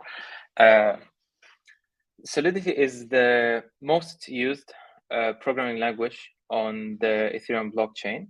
It's the most famous. There is also other languages like Viper, some people use Rust for writing smart contracts. But I think the most used language is Solidity, as it's very simple. It's very straightforward. It's pretty much like English, as you will see a bit later. So Solidity is not, when we talk about the EVM doesn't understand Solidity. Solidity is just like how any programming language is not exactly a machine language. It's a human language, all right? So Solidity is a human language. Now, Solidity compiler takes this human language, which is Solidity, which a language we understand, all right, and compiles it into bytecode that the EVM understands. The Ethereum virtual machine would understand the bytecode. How it is used in smart contract development, very straightforward. We will see a bit later. Key features, we have something like inheritance or like polymorphism, a lot of very cool features that you will learn about. And where can you learn about Ethereum or Solidity language? I think the best place, the best resource, and where I've personally learned about it is the reference and the documentation for Solidity language. In my opinion, that can be the best place to just go deep dive into any data type, any call, any internal call, anything. You can just go through the documentation, and I think it will be the best option. Optionally, you can. There's a lot of tutorials on YouTube. There's I think there was like a 24-hour bootcamp. A lot of my friends actually took this bootcamp by Free Code Academy, something like this. If you need it, just DM us on Twitter and we can send it to you. All right, next. Layer 2 solutions. Everybody talked about this. We're aiming to close the gap so we have the blockchain trilemma, which is security, scalability, and decentralization sitting at a triangle. So like if you focus on scalability and decentralization, you might be sacrificing a little bit security. If you focus on security and decentralization, just like Ethereum, so Ethereum is a highly secure, highly decentralized network. It sacrifices a lot in scalability. So what we're trying to do is to close this gap between these three items as much as possible, to try to be like right in the middle of this blockchain trilemma. And like we're trying to achieve, so we're already very scalable. We already have the cheapest transactions. And we're already very secure. Also, we're trying to achieve now more decentralizations. Like we have a lot of updates, exciting updates to come about decentralization. So stay tuned to our Twitter. And so the layer 2, if I need to explain it to you, is a way that it's like another chain that runs under Ethereum. All right, so Ethereum is like the giga chain, we can say, and there would be like a contract on Ethereum, all right, that records these transactions from the other chain. All right, for example, like a very basic layer 2 solution would be to just run another chain, all right, and take these transactions, like take, for example, 100 transactions, compress them, and put them on Ethereum. This way, you don't pay gas for these 100 transactions. You pay gas for one transaction. You pay slightly more, but for just one transaction, and like that's how you can scale Ethereum. You take some of the transactions off of Ethereum chain, and you execute them like off the chain, all right, on another chain, for example, on our chain, and then you roll them like a piece of paper, and then put them on Ethereum in a compressed way, in a way that doesn't cost so much gas. That's how we make it very very cheap for our users to send transactions. And yeah, now here we are. If you haven't heard of a decentralized application, it's an application that interacts with a smart contract. Basically, it's a Web3 application. So what is a Web3 application from a technical point of view, from like a developer point of view? So the simplest application consists of like two items. One is the front end, all right? The second item is the smart contract. So the front end, or the client side, this is the code that runs on your side, on my machine, on my computer. It doesn't run on a server, all right? So like essentially you can download this client code, all right? Disconnect from the internet. Do not, like, you can also, you don't even need to connect to some network or something. You just need to have access to the Ethereum network, all right? That's how you can run a decentralized application. That's how it is actually decentralized. Like there's no server that can mess up with your data. There is no server that's storing your data. Yeah, it consists of the front end, all right, and the calls to the smart contract. So the front end calls to the smart contract. the smart contract is on the blockchain. The front end is on your computer, you can say. So here we do not see a backend also. Like, yeah, sometimes the front end is hosted on a web server. Some very quirky people like to host it on, like, for example, IPFS, to have more decentralization, because web server, like, for example, the content of a web server can be changed by the owner of this web server, but that's how people can, like, try to make it more decentralized, to host it somewhere where it cannot be changed, or like the URL is stays the same, then the content stays the same, doesn't change. So the backend here, there's no backend. The smart contracts kind of play the role of backend here in this DApp. Sometimes people can put also like an extra layer of a backend to store some data. If your app is heavy on data usage, you can store some of it on the backend. But the most decentralized app is just a front end and a smart contract. And now for the exciting part, we're gonna go ahead and show you our repository template. I have made a repository that you can use for like starting up your very simple smart contract if you want to deploy to Ethereum blockchain. So let me share my screen real quick. Share screen. All right.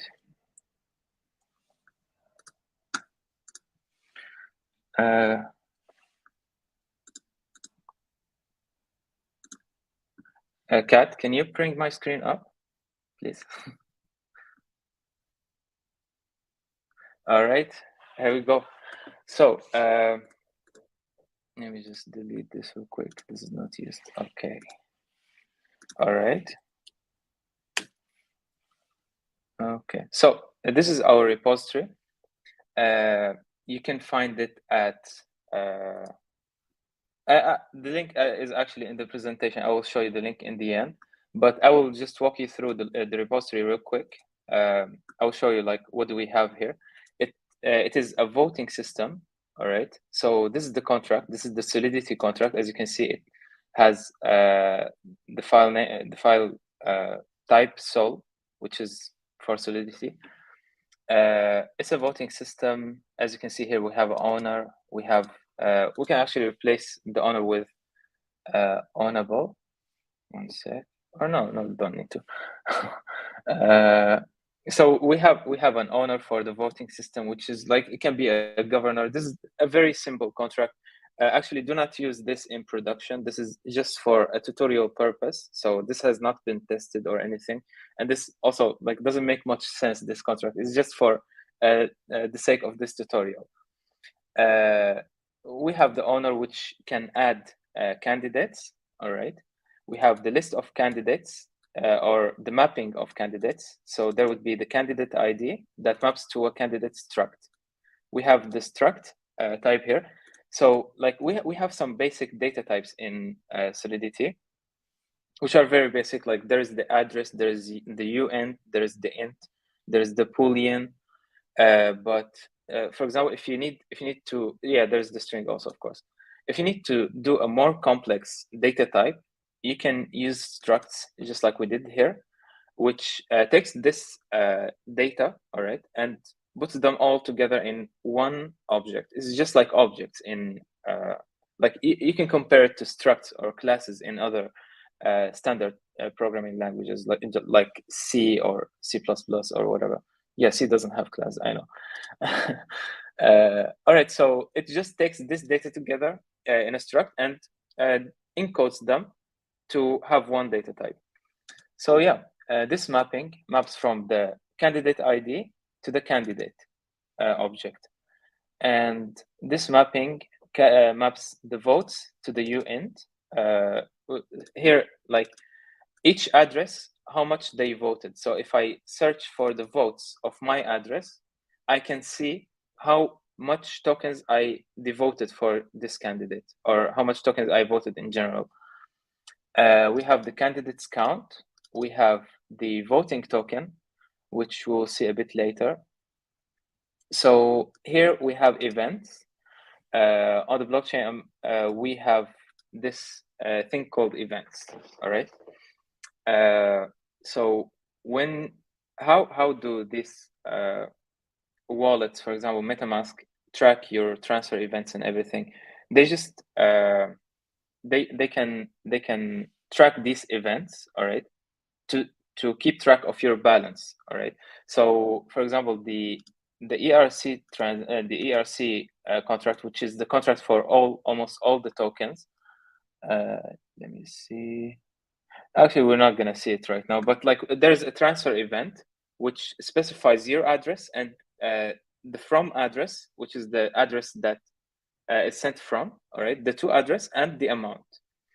And that's how, like, MetaMask, for example, tracks your balance. So here we have these events, all right. You can choose to emit them anytime you want. Indexed means it will be, you can, indexed, actually, you can use it for like filtering. If you do not, if for example, this new candidate event, I do not put an index for the name. It means I cannot, it will be more difficult for me to filter these events by the name. But index means you can filter with them. And you can do a lot of other cool stuff with index. So if it's an important parameter, you can just put index before it and voila. All right. So the constructor is the entry point when you deploy contract. This is the function that gets deployed, that gets called, sorry, when you deploy the contract. So once I deploy the contract, the constructor will be executed, and it makes the owner as the message sender, which is like the sender of the deployer of the contract would be the owner here. And the voting token is here in the parameters, all right? Now the modifiers, they are like a precondition or a something that is executed before the function call. So here, for example, add candidate has the modifier only owner. So only the owner can call this function, all right? Here, you can write whatever code you want. And then this little thing right here, it means, all right, call the function now. So this will be executed before the function call. It will just make sure that the message sender is the owner. That's why it's called on the owner. Makes sense, right? Yeah. Here, add candidate. You can give it a name, and then it emits a new candidate. You can look at the logic a bit later once you explore the repository. And so yeah, it will emit a new candidate event, which we will see with Parsiq. And then we have the vote function, which is public. So anybody can call this function and vote for the candidate that they want. So they can use the voting token, all right, to, if I have some voting token, I can use this voting token to vote for someone, all right? So we have the candidate ID. Yeah, just like requirement statement means, all right, check for this condition. If it doesn't apply, if it's not true, then you just emit this error. That's it. And then, yeah, in the end, we emit a new vote event, which we'll also see with Parsiq. Now here, you can write deployments, a deploy script for the contract. Here, for example, yeah, there's also, oh, I forgot to show you. There is, I'm going to go through it real quick. There's the voting token. See here, it inherits the ERC20 contract, all right? And it inherits the ownable contract. Ownable contract just makes it easier to use the only owner modifier and like make the function, make the contract just literally ownable. There's the constructor. This is how you call the constructor of the parent contract or the contract you're inheriting from. This is how you can override a function from the this contract. And we have also a small mint function that only the owner can call. So the owner here can mint some tokens to the participants. All right, now here is the deployment. This is how you can deploy the contract. This is using the hard hat deploy library. It's a very cool library. That's my personal favorite library when like working with Solidity contracts, because it allows you to like save the deployments. So for example, here is the saved deployments. Here is the recorded transaction for the for the not recorded transaction. Like you can use this for verifying the contract. But yeah, a lot of cool stuff. Here it shows you, oh, here's actually the recorded transaction, yeah. And you can see the address, the API. Is just very cool stuff. Like you don't have to write this by yourself. It just does everything for you. You can deploy just this way by referencing the contract name. And yeah, that's it. You can explore the code a little bit more on our GitHub repository. I don't want to run late here, but I will just show the scripts that we wrote also. We can write scripts. So this script can add a new candidate, all right? We can see the owner here can execute the add candidate call, all right? See, from owner, log true, on the voting system contract to the candidate name. So here, execute, you don't have to like find the address of the contract and so on. Just the execute function from the hard hat deploy can search for the address of the voting system, all right, from here, find it from here, and then just call the function very easily. Like if you were to do it without this hard hat deploy, it will be much more complicated. But yeah, this is how we can call this script. Let's call it real quick. Hard hat run add candidate. All right, let's give it a new name. Let's give it like Ivan, maybe. All right, and let's do it.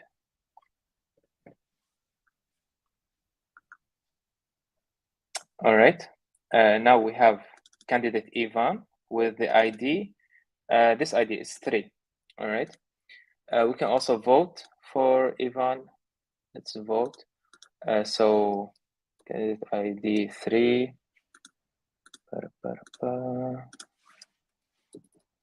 Vote.ts.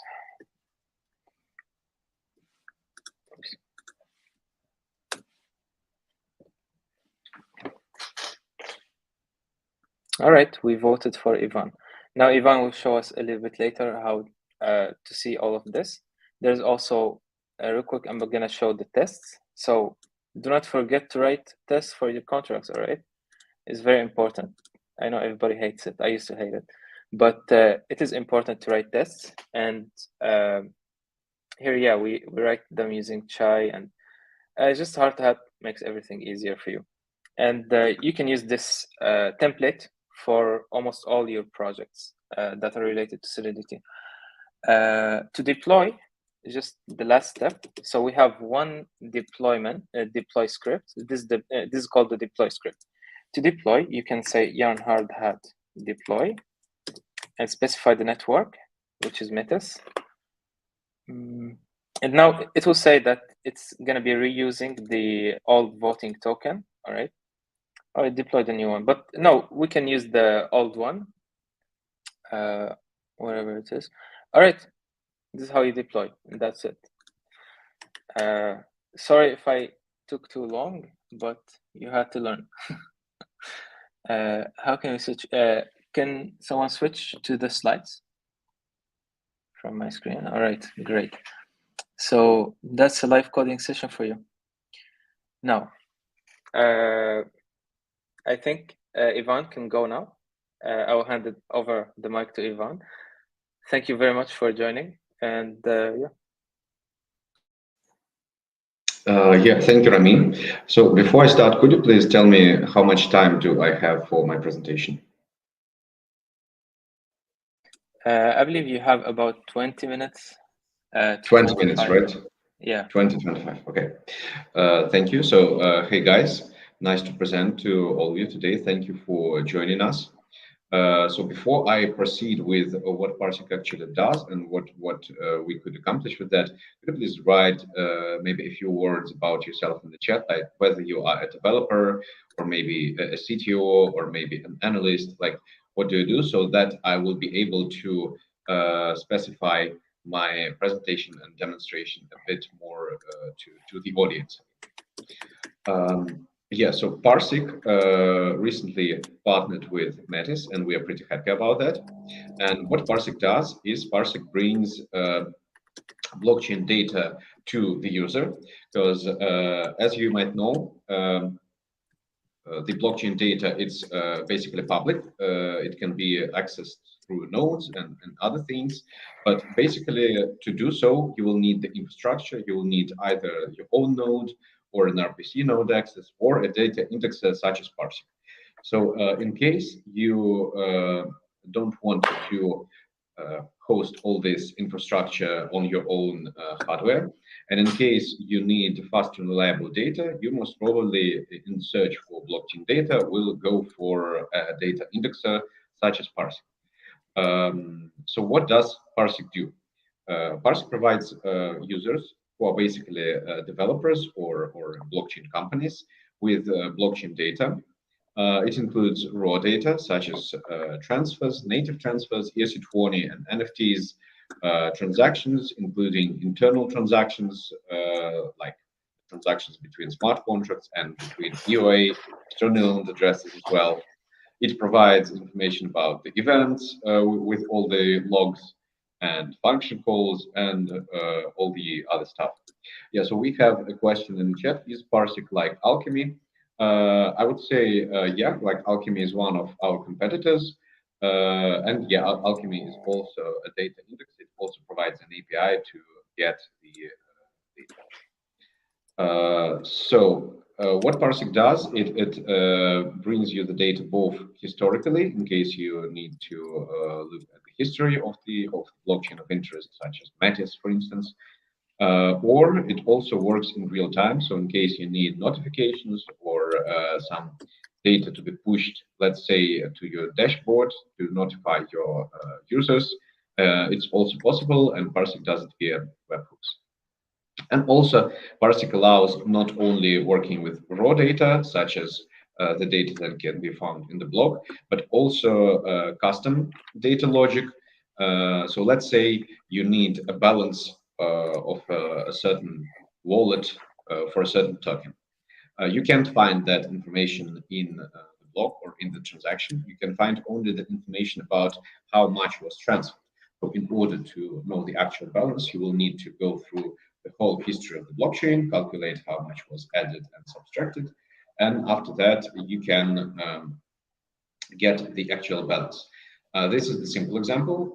More complicated examples are also available, such as TVLs for pools, or some APYs, or some other examples for your own smart contract and for your own logic, such as an example that we will take a look at today, which is the voting system that Rami just shared.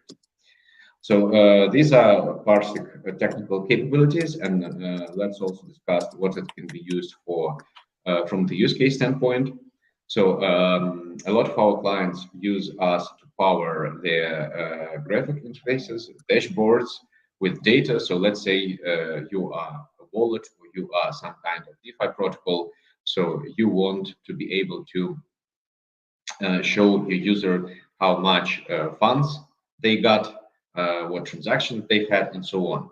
So this data can be acquired from Parsiq.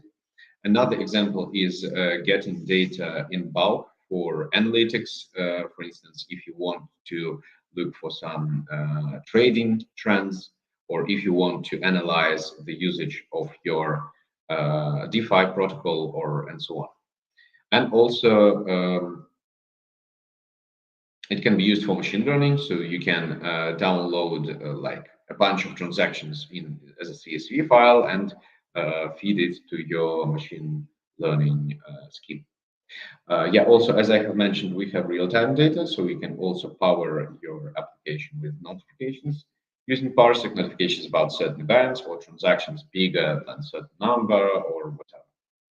And also, you can use it as a B2D blockchain explorer, so the same way you're using blockchain explorers in browser to take a look at smart contracts and transactions and so on. the same way you can use Parsiq to explore blockchains from your scripts or from your code and power your code with that data. So yeah, that being said, I believe I can go straight to the technical demo. So please feel free to ask any type of questions in the chat. Also feel free to request some particular use cases. So in case you're, for instance, interested in a specific DeFi pool on Metis chain, or you want to, let's say you have your own smart contract on Metis chain and you want to monitor some events there, please feel free to share that in the chat. We will be happy to share that in our demo. If not, I have examples of my own, and let me proceed with that. Okay, so I will share my screen. Share screen. Entire screen. Share. Okay, and please, yeah, thank you so much. So let us start with a simple example. So this is our API reference. I will give all the links to our docs, to our API reference, to everything in the final slide. So to get just the access to API, we need to go to docs Parsiq, and that's what we do here.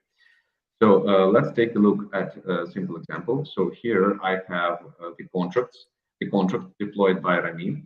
And let's take a look at some events here. For instance, we got this first event. So on this blockchain explorer, we don't have the decoded information, such as the names of functions. Still, we have what we need here, which is topic 0. So since we are about to monitor an event, we will need topic 0. But also, since we're going to monitor an event on a particular smart contract, we will need the address of this smart contract as well. So here I'm choosing the chain to work with. So our choice right now is Metis, mainnet, Andromeda. And let me enter the contract address here. And let me also specify topic 0. So to specify topic 0, let me show you this again. This works the same way on Etherscan and other chains. So let's go to, we see this is the page of the smart contract of interest. We see our transactions here. Let's pick this one. And if we go to logs, we will be able to see all the events happening during this transaction, and we will be able to see the topics, including topic 0, which is exactly what we're looking for. So let me put topic 0 here, and let me try it. Yeah, so what I did was I asked Parsiq for all the events with this topic 0 on this smart contract. And here is its response. So it gives us several events. And for each event, it has all the topics, like topic 0, topic 1. It doesn't, these events don't have topic 2, topic 3. It has the transaction hash, block number, timestamp, opcode, the origin of the transaction, and the contract which origin interacted.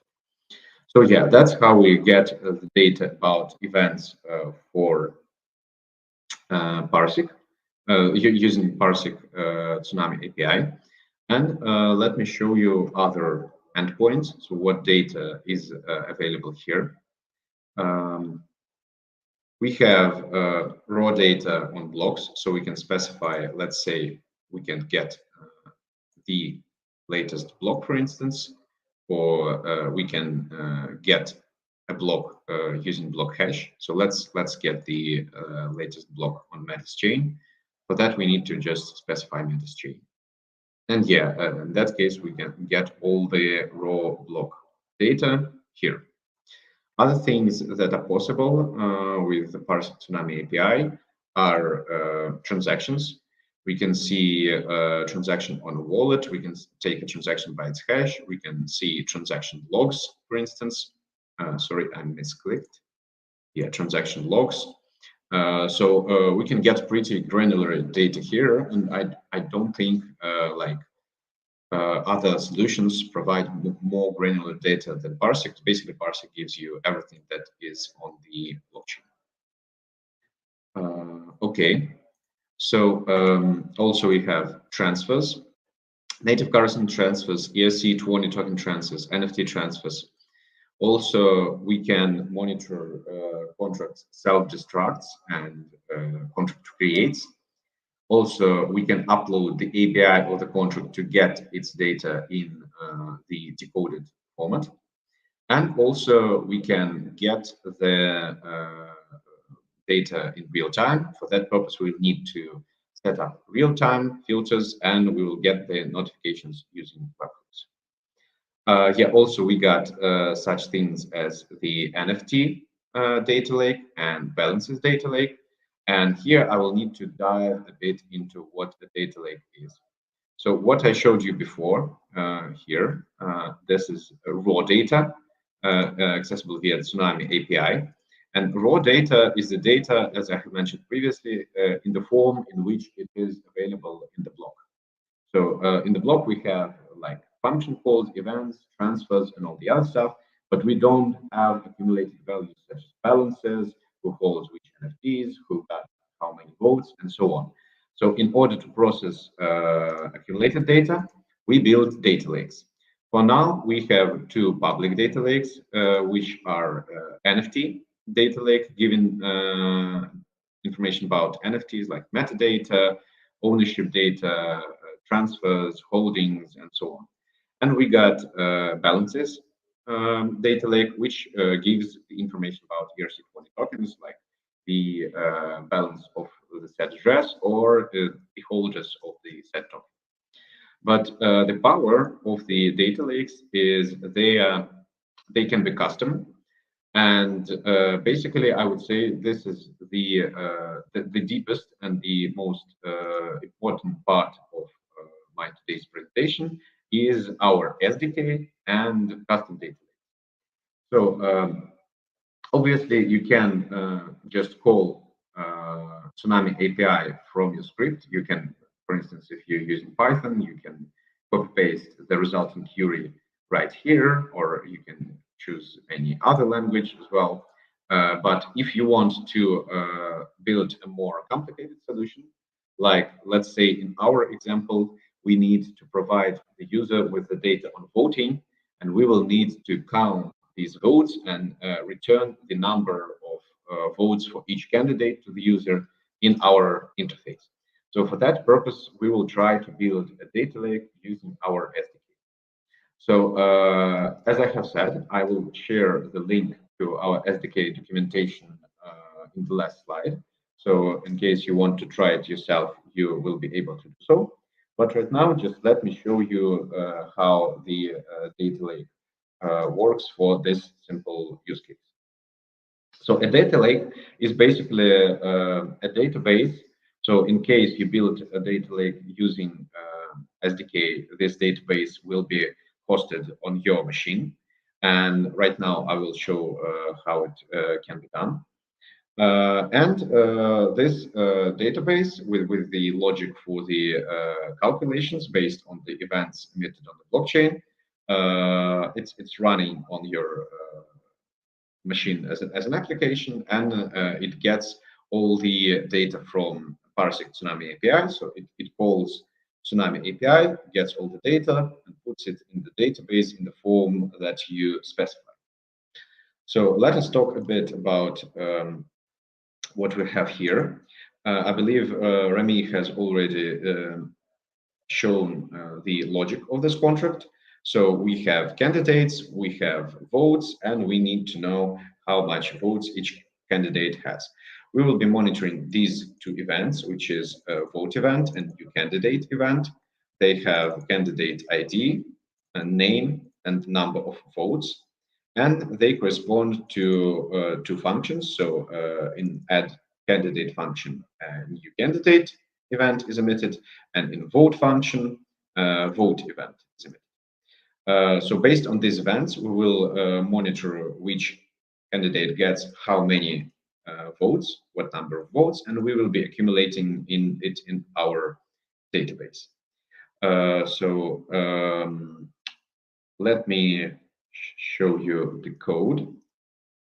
So you will get the structure of the project and the actual example code in the docs. So don't be scared. I didn't write all that from scratch because basically I'm not that much of a developer. I just copy pasted it and changed it according to the smart contract that I'm working with currently. Let's just go from top to bottom and you will understand what's happening here. So here we just include all the dependencies, make sure you install them correctly. Yeah, also let me share the documentation with you. I believe it should be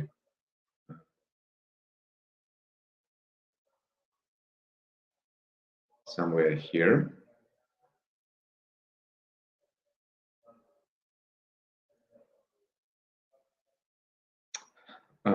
Yeah, so and let me explain what's happening here. I believe I got like 5 more minutes, and I think it will be enough. So here I import the API of the contract under consideration. So in our case, it's a voting system, JSON.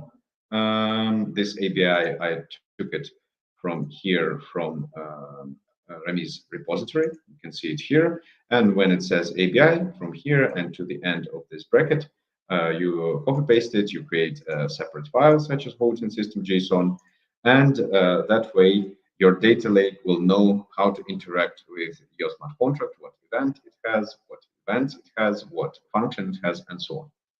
The next thing you'll need is Tsunami API key. And I believe I just disclosed my own private Tsunami API key, so I will definitely change it after this presentation. So how do you get it? You go to your Parsiq dashboard. It can be found here, and the link will be in the last slide. And in order to copy paste it, you just regenerate it, and you will be able to copy paste it here. So that's the next thing we need. Also, we specify the chain, so it might be Ethereum mainnet. In our case, it's Metis mainnet. After that, we specify the data on the contract, such as a contract address and the topics 0 of the events under consideration. And after that, we specify the block from which we want to track the events on this smart contract, because obviously, like if we deployed smart contract yesterday, we don't need to go through all the history of the blockchain. We just need to go from the block when it was deployed. The next thing is, I believe, is one of the most important things here, because it's the layout of our database. So we need to think hard on what we need to put here. Fortunately, our current example is pretty straightforward. So it's simple. It's the candidate ID, which is number, the name of the candidate, which is a string, and the number of votes, which is number again. Just ignore this one for now, because it's like for more complicated examples. After that, we specify the events, the types of events that we will be monitoring, like in terms of our TypeScript script, not in terms of Solidity, because we need to know what data we will be getting from them. And after that, we won't, I did not change this part. So basically, we don't need to discuss it for now. It's just copy pastable. And the next thing to change is to add our topic 0 here of our events. And as you can see, in this switch case, we call different functions for different events. So in case our topic 0 for our event matches the new candidate event, then we go to process new candidate event function, or we go to process vote event function. Yeah, and here This is also more or less standard part, and you won't need to change. And an interesting part is here.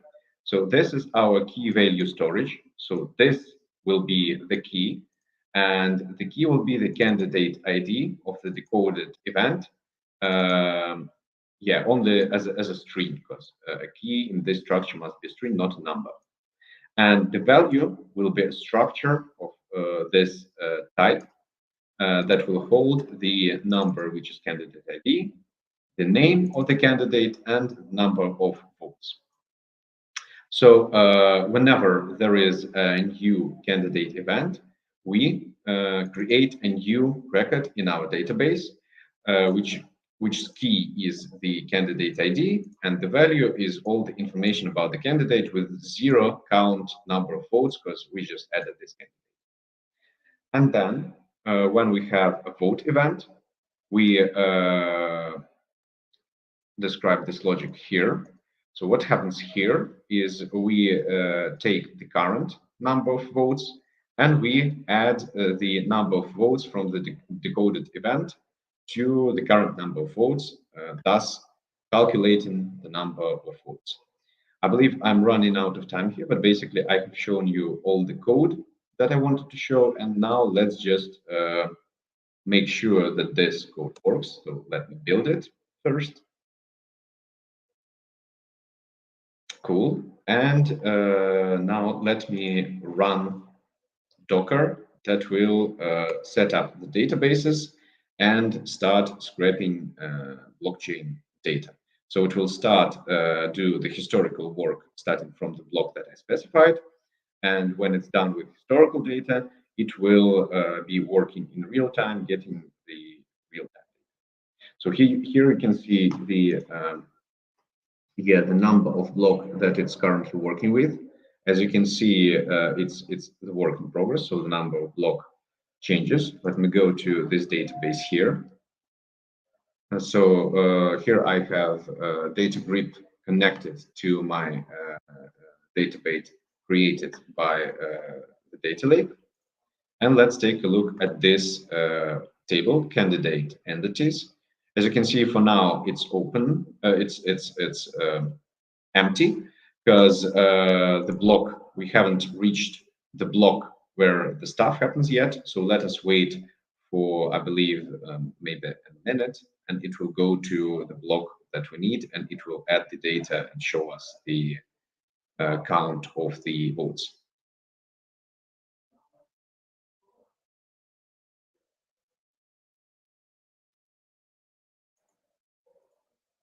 Yeah, probably I will need to speed it up a bit. So let me do the following. Let me get the last block here.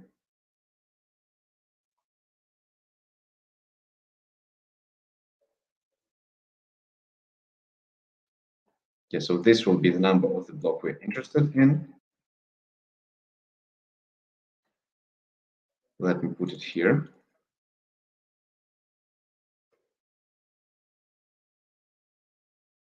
Let's rebuild the project. And now let's run our data lake again.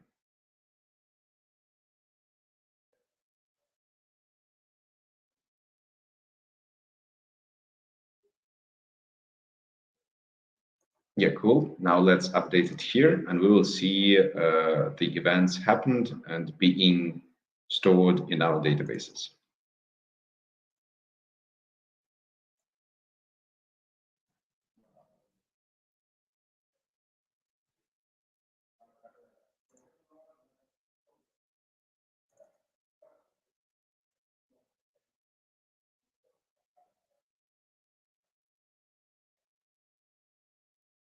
Okay, yeah, probably we will need to wait a bit more because we haven't reached the block of interest yet.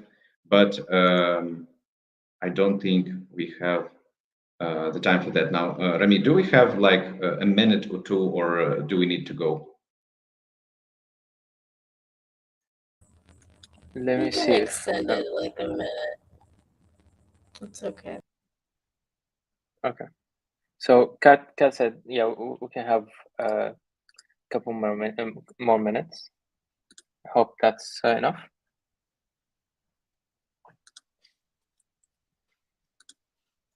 Yep, it is. It is. I will just run our data lake again to make sure it shows us all the data that we need. So again, I will check the number of the block to make sure I didn't mess up here. So it was this one, right? Okay, and let me run the data lake again.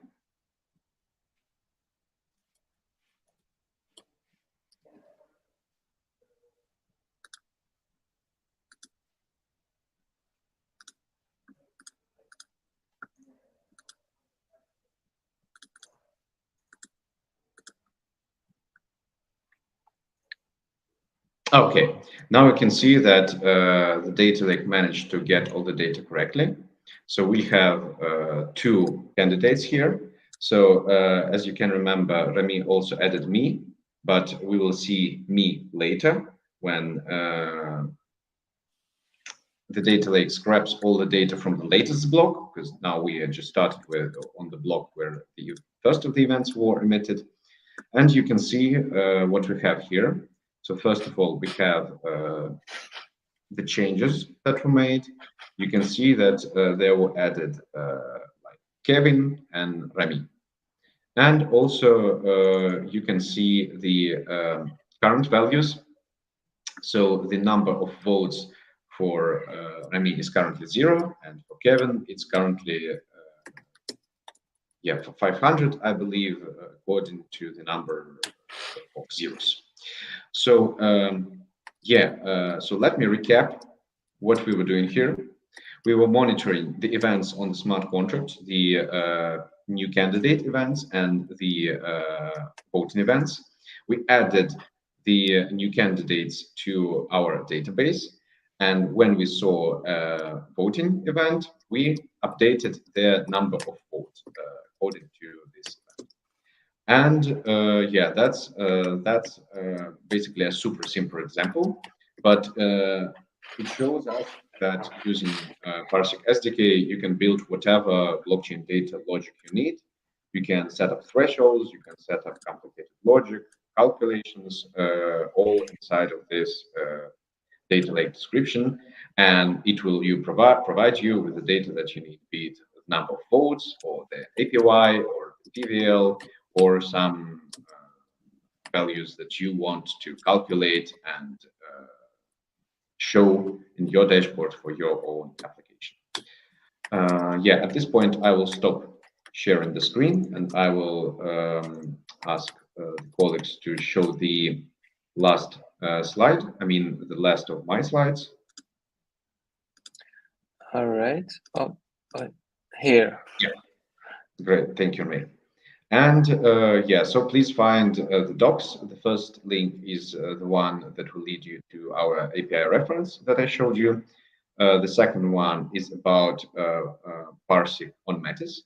The third one is the docs for our SDK. So using the third link, you could basically reproduce what I've shown you here with the voting system. And in case you guys have any interest in SDK, and in case you try it, or in case you have any questions about the API, please feel free to contact me in Telegram. So this is my Telegram handle. And basically, I will be super happy about any feedback on the SDK. All right. Thank you. Thank you very much, Ivan. Very awesome presentation. Really love Parsiq always. Thank you, so also, it's been a pleasure. Thank you. Also, don't forget to claim your attendance badge after 2 days. And the developers Telegram, you can join it. Ask any questions. I will be there. Just ping me, Tom Cruise. That's my handle. The GitHub template. Just take a real quick screenshot of this. It's a very valuable piece. It will be very useful for you. This is what I wrote for helping you to deploy a smart contract on Metis chain. And the Discord, you can join the Discord, but it's always better to be on Telegram. I will be 100% there. Thank you very much. everyone who watched, and thank you, Ivan, so much. Thank you, Parsiq, and sorry for our next hosts. Really wish you enjoyed our tutorial. Hi, Kat. Hey again. All right, kick us out.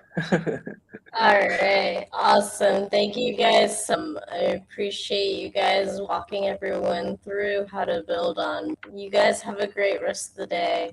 Thank you guys. All right, thank you. All right, up for claims. I'm gonna switch it over in just one moment. So I'll let you guys all do that. And then switching on over, your badge for Parsiq here, Natalia Hearn, and Chicks. I'll get Natalia and Estasia. Are you guys there?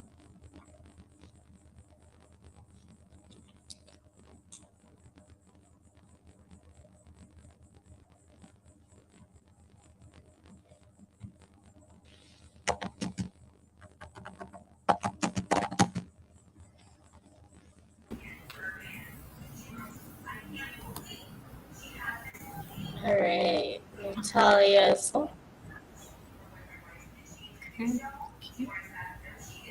Okay, thank you for And that. I can hear you. Can you hear me? Yes, I can hear you. Natalia, I don't. You're actually on mute too. But if you'd like, switch over the slide. Okay, perfect. Thank you. Okay, thank you for having us here today. So from the education side, I will just be sharing a bit about what we're currently working on as CryptoChicks on the education side. So we are currently running, it's a next generation program where we're targeting children and youth between the ages of 11 to 18 years old. So Kat, please move the slide. Next slide, please. Okay, you can move on to the next one. Okay, so basically what our program is about.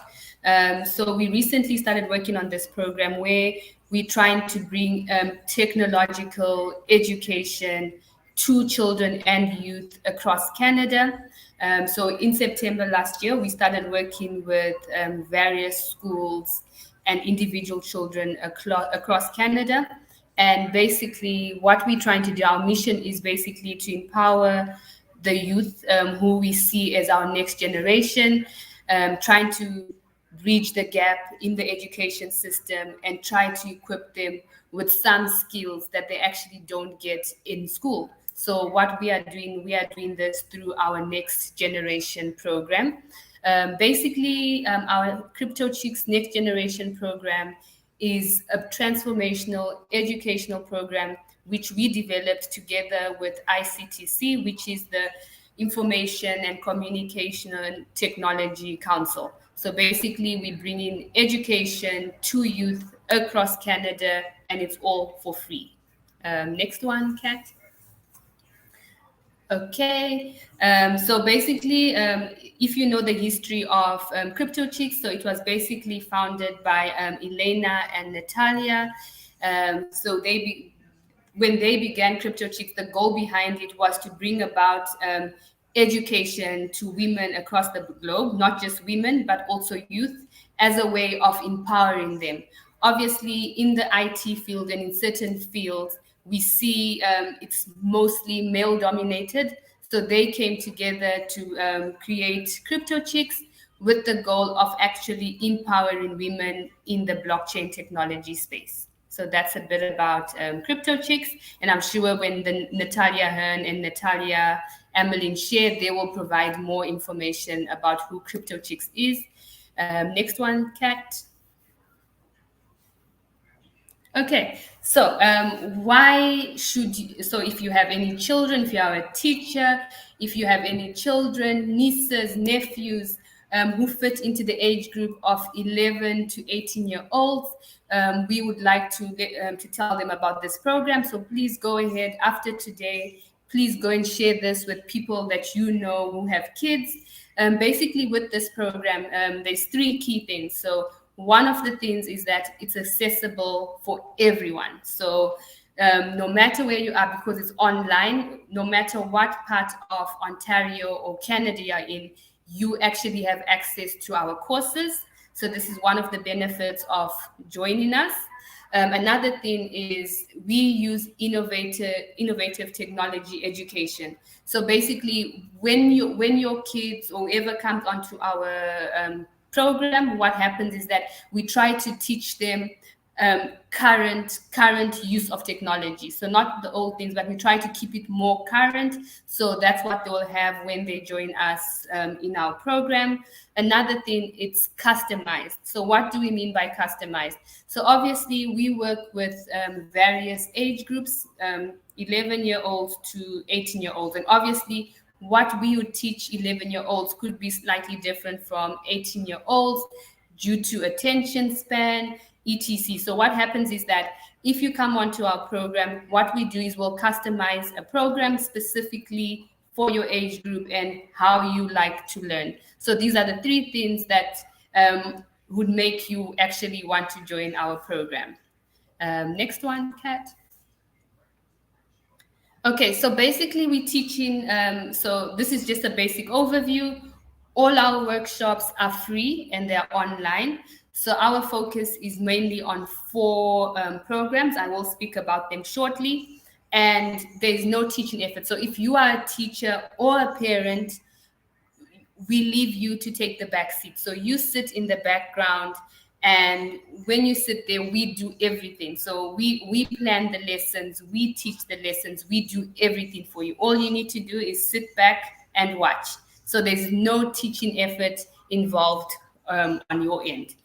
So our target age is 11 to 18-year-olds, but we have actually worked with children as young as 10 years old as well. And obviously we had to customize it according to that age group. So obviously the goal is to unlock the potential that all these kids and youth have in them. So by joining our program, we're trying to tap into that potential and bring it out more. I see there's a question. When will my, oh, okay, it's a question not for me. Okay, you can move on, Kat.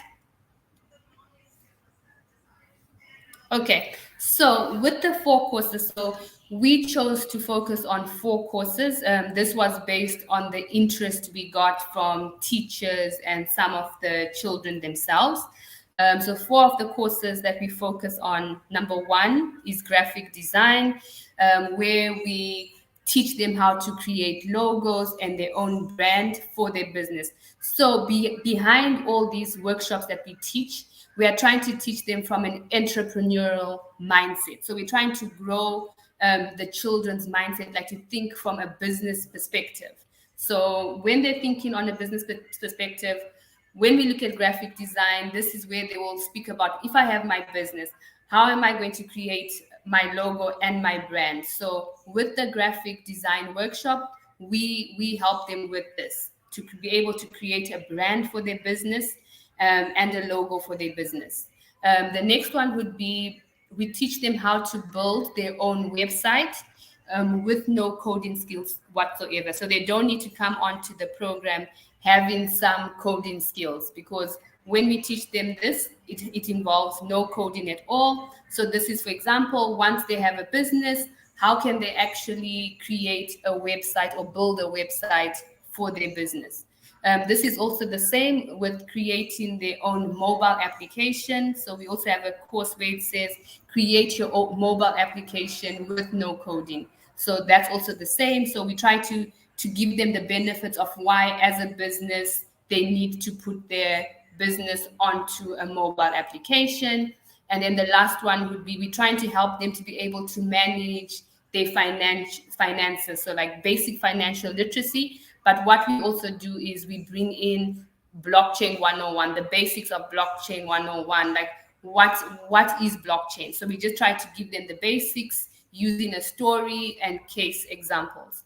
And one of the important things with our course, so for each of these courses, what we do is we have two parts. So the one part is where we just go through theory, so theoretical aspects. So for example, like when you're building your own website, we teach them about what a domain is, what to do with the domain, like what are the characteristics, like when you are creating your website or your domain name, what are the characteristics you need to include. So that's what we do in all of the four. We have the first part, which is theory and basic understanding, and then the fun part is part 2, where we take all this theory that we've learned together, and on part 2 we actually do a demonstration session where the kids follow along our demonstration as we actually build a website together, or create designs, graphic designs together, create a mobile application together. So this is what we normally do. So it's not just about theory, it's also about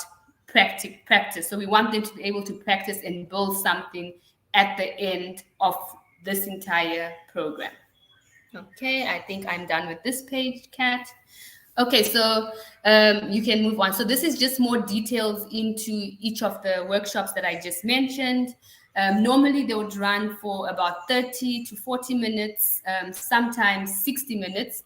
And all this depends, once again, on the age group. So with the older youth or the kids, what we do is it would be longer, because obviously they have more of a greater attention span. So at least we would spend more time there. With the younger ones, it would be at least about 30 minutes based on obviously their engagement and things. So normally our sessions would be 30 minutes to 40 minutes, or sometimes up to 60 minutes. Okay, Kat, you could move on. You could move on for all these. So this is just more information about the courses that I just mentioned. Okay, and okay, so this is just information about us. So it's mostly two of us who teach this. My colleague Alice and myself, Eustacia. We are the two main instructors for this program. Next one, Kat. Okay, so far we've taught more than 370 children across Canada, and they've completed more than 25 of our workshops. And currently we've reached to more than 14 schools, up to like maybe 20 schools now. And the plan is to reach more kids and more schools before the end of this year. Next one, Kat. Okay, so this is just some of the, we had some feedback, obviously, from some of the teachers. One more slide back, Kat, sorry. So this is just basically some feedback from some of the teachers that we worked with. And one of the comments that they said was the engagement, how they liked how we got the kids engaged. So it's not just about us talking and the kids listening, but what we try and do with this program is we try to get the kids involved as well. So through asking questions, making them contribute in the workshops. Thank you, Kat. Next one. Okay, so how do you join? So what we do, normally we have a registration form where you can just fill it out. And once you fill out this form, we will be able to contact you, obviously to discuss your child's learning needs. And then from there, we build a schedule together. Next one, Kat. Next one. So this is just the form. So where we will ask for your basic details, your name, the age of your child, what school they go to, what province they go to. So that's basic information that we would need. Kat, next one. That is it. Okay, thank you. I know I had put one with a barcode, but it doesn't seem to be, okay, yeah, I have an updated one with a barcode. So if you have any questions, obviously, regarding our program, we would definitely be happy to speak to you more about it. You can send us an email. Our email address is provided. Stay in touch at CryptoChicks.ca. And we will be very happy to get in touch with you and tell you more about the program, and hopefully get your nieces, your nephews, your children all signed up for our next generation program. Thank you so much. I'm sorry for the rush. I just needed to make sure the next person has time as well to do their presentation. Thank you so much. Awesome. Thank you. Insanely important, because as we further and further into blockchain and the Internet of Things, learning to code, starting in for anyone that you may know who is still wants to get further into the blockchain. Natalia, did you have anything to say?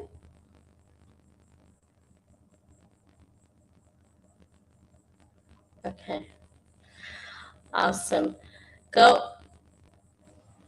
Sorry, I didn't. Did you hear about? What did you say? Because you cut out. Oh, I'm sorry. I was just had any words or anything. Absolutely, yeah. So, we have a number of programs as CryptoChicks we're running, and Stacy just talked about one of the recent programs that are focused on schools and kids and education, and but that's one of the things that CryptoChicks does. We have the programs range from meetup courses to helping start off your ideas through hackathons, to continue your ideas after hackathons in the CryptoChicks Hatchery, which basically allows you to build up your ideas to take it to an accelerator or get funded for the projects that you're working on.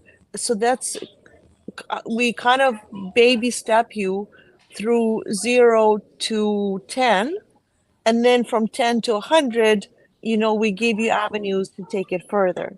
And even with the school programs that Stacy was talking about, now right now we are testing it. We're testing it in Canada. The courses that we provide to the schools and kids is free because it's supported by the Canadian government, federal government grant that allows all this to happen. But then how do we scale it? And so we have been globally, I mean, CryptoChicks doesn't only have chapters in Canada, it has chapters all over the world, and we're growing.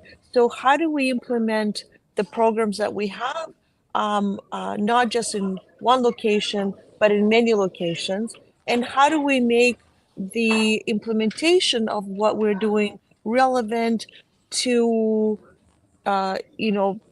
everybody who is really aware of blockchain, and we just build up kind of the women, the youth demographic to the areas where many people are unbanked.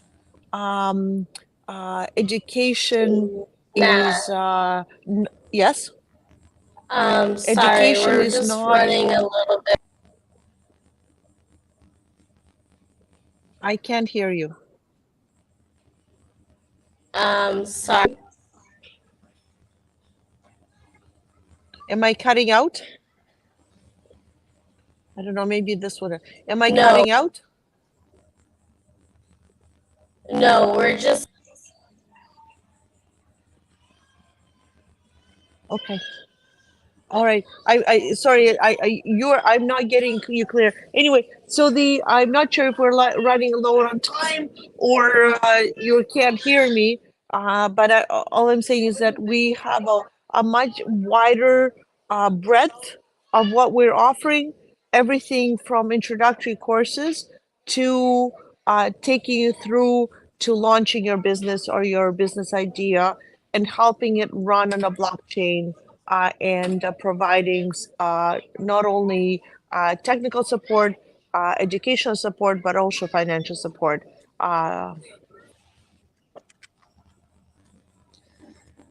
Cool. Thank you so much, Natalia. I'm going to be moving on to the next. Thank you, guys. All right. wrong place. Sorry, guys.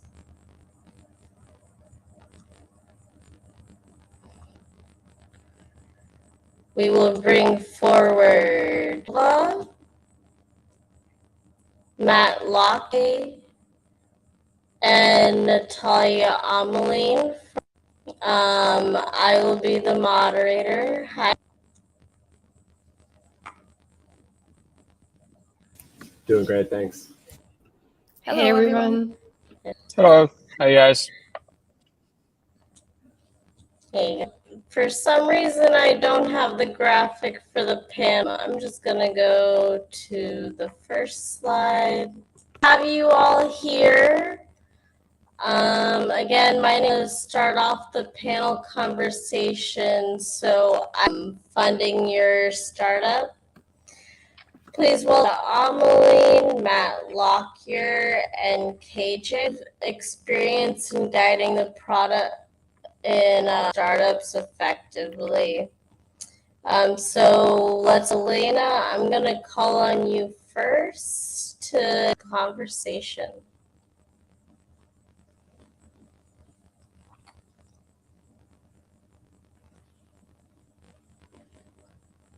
Hey, Kat. So who should go first?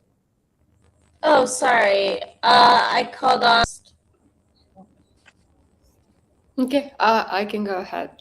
So hello, everyone. I'm Elena Obukova. I'm co-founder of Supermoon.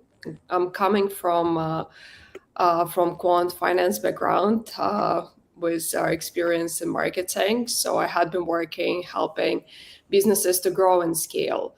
I used my career journey actually started in Asia. I had been working with multiple VC funds from Asia, from Silicon Valley, helping them to grow and develop new financial models that will help to make VC industry more liquid.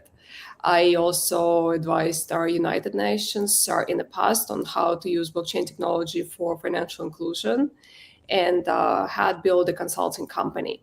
Now I'm a founder of Supermoon. We're a community of founders, builders, and investors, and we help talented individuals to grow, scale, and get access to all necessary resources.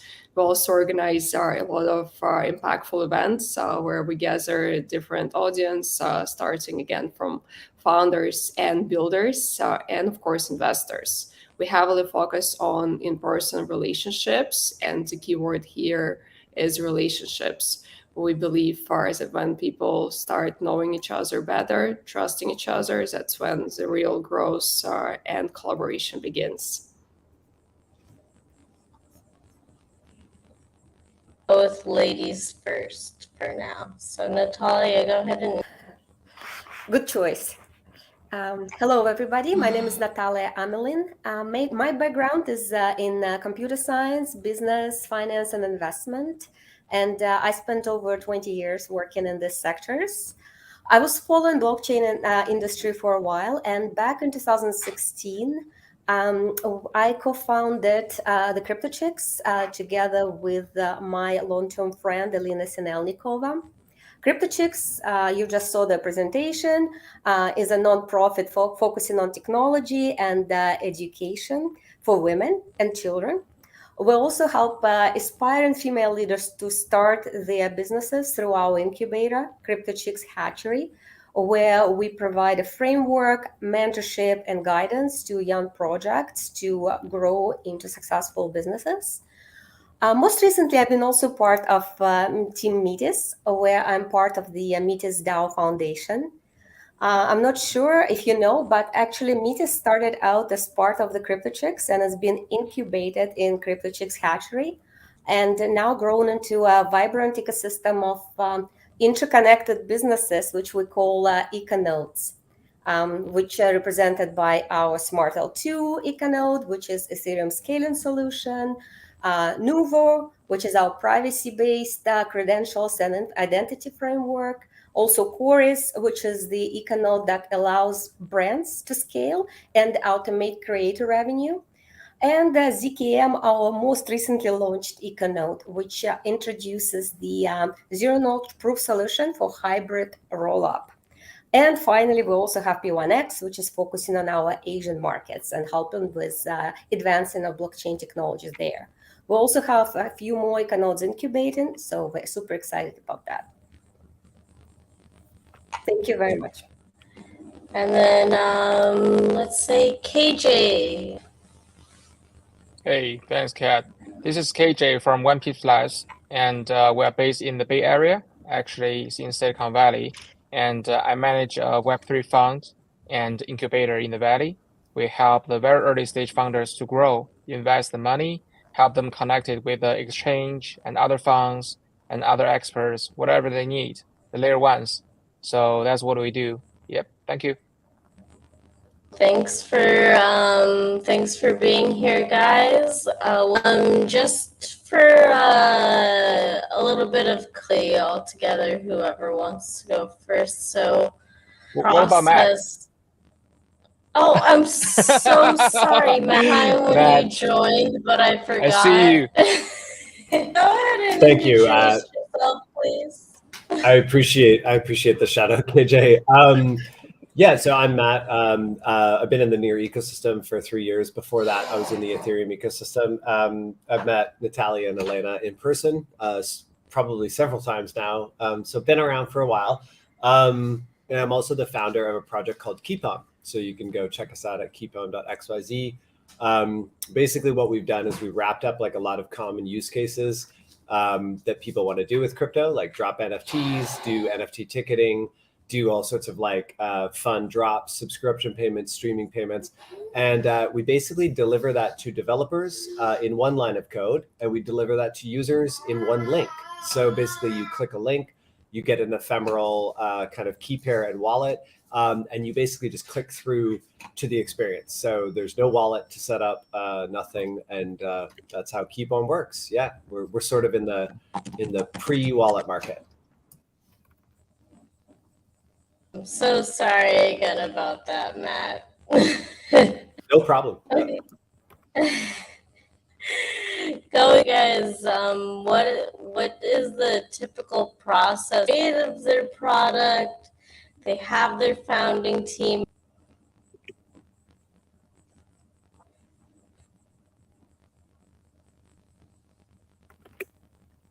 I can start. One of the comments I have about that is I think it's very important to start early. By that, I mean that I've seen in my experience startups starting to look for investors when they're already ready for fundraise. I think it puts a lot of pressure to do the fundraise and kind of in a crunch time. I think what should be done is you should be, as an aspiring startup, really looking to build relationship with the investors that you are targeting over the time before you start the fundraise. So when the fundraise starts, you are ready and you can approach them as opposed to just trying to do your research and looking for the investors, right? And I think it's also very important for you to focus on and have a good understanding of what type of investor you need, because not every type suits every single startup. For example, if you're a very early stage startup, some VC funds may not be interested because they're traditionally looking for more established projects with already revenues in place so that they can check out financials, see your track record, etc. So, in your case, maybe the investors that are more suited for you would be the so-called angel investors, or even looking at incubators, which can be a good venue to bounce the ideas and business types, and with help with the structures that is more suitable for the early stage startups.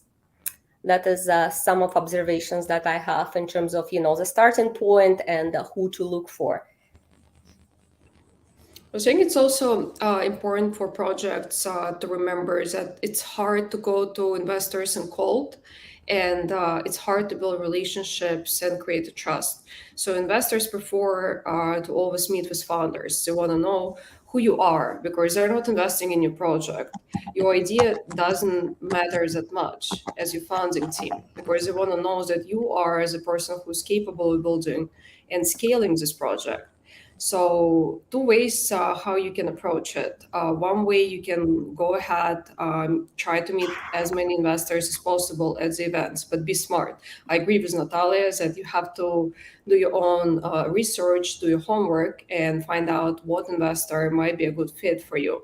Then go ahead and try to meet with them at the event. Try to establish relationship, try to establish a meaningful connection. Second way how you can approach it is look for portfolio companies of investors that you're interested in. Look for these portfolio companies, see if there is any room for collaboration, or maybe just ask them for feedback on how they secured funds from this investor. This strategy works really well, and if portfolio company can introduce you to investor, you are no longer coming to this fund and cold. You're already establishing an initial connection that comes through people they trust. So try to be a little bit more creative when it comes to your round. Don't spam investors, don't send them long emails. They don't have time to read it. Try to find a way how you can get connected and have a conversation, not necessarily about your project, maybe about another topic, but establish this first connection when they will actually care or remember you. Yep, I have like two advices for the entrepreneurs. So first, as a VC, we look at like 3 T's at the very beginning: team, tech, traction. So Kat, you just mentioned about the team. You have your team, right? You have a tech, which means you have a product or project ready. And what about the traction? So if we are in the bull market, you don't have the traction. You just have a team. You don't even have the product. You can raise some money. Now we're talking about the bear market. You must have traction. So how to get traction? Working with the layer ones, working on the betas, building a community, the Twitter followers. You have to have traction. I cannot imagine any VC gonna invest in any Web3 project without any traction, unless you are like a serious entrepreneur and or you just have super fancy background. You don't have traction. Otherwise, you must have traction. So that's my first advice. And the second advice is about the networking. So I'm very great with. I really agree with the ladies just that you need to connect with the VCs. But there's the things you cannot do. You cannot do cold reach out. Don't cold reach out to VC by email or LinkedIn. So instead of doing the cold reach out, you should be an opinion leader in your own industry. Say you are building the wallet, you are building the Web3 games, Web3 social. You need to spread out your thoughts on Twitter or go to the events, be the speaker. So for example, I talked to one project at an event. So during like 10 minutes conversation, the founder, he told me so much information and I learned so much from him. And then I scheduled a call with him myself and started to learn more about his thoughts, his insights, and also learn more about his project. So eventually we invest in this project. After a few conversations, invest in his project. And also I referred him to a lot of my investor friends. Why? Because he is opinion leader. He really knows what he's doing. He didn't sell me his product, but he sold me his insights. So I think that's the key for some of the entrepreneurs maybe. Yeah, it's all super good advice. That last point that KJ made is really kind of pertinent. Is like obviously as a founder, like you should love your space and you should know exactly what you're doing. Just one kind of tangible thing to add, because everything is kind of like virtual and eventually intros will be made.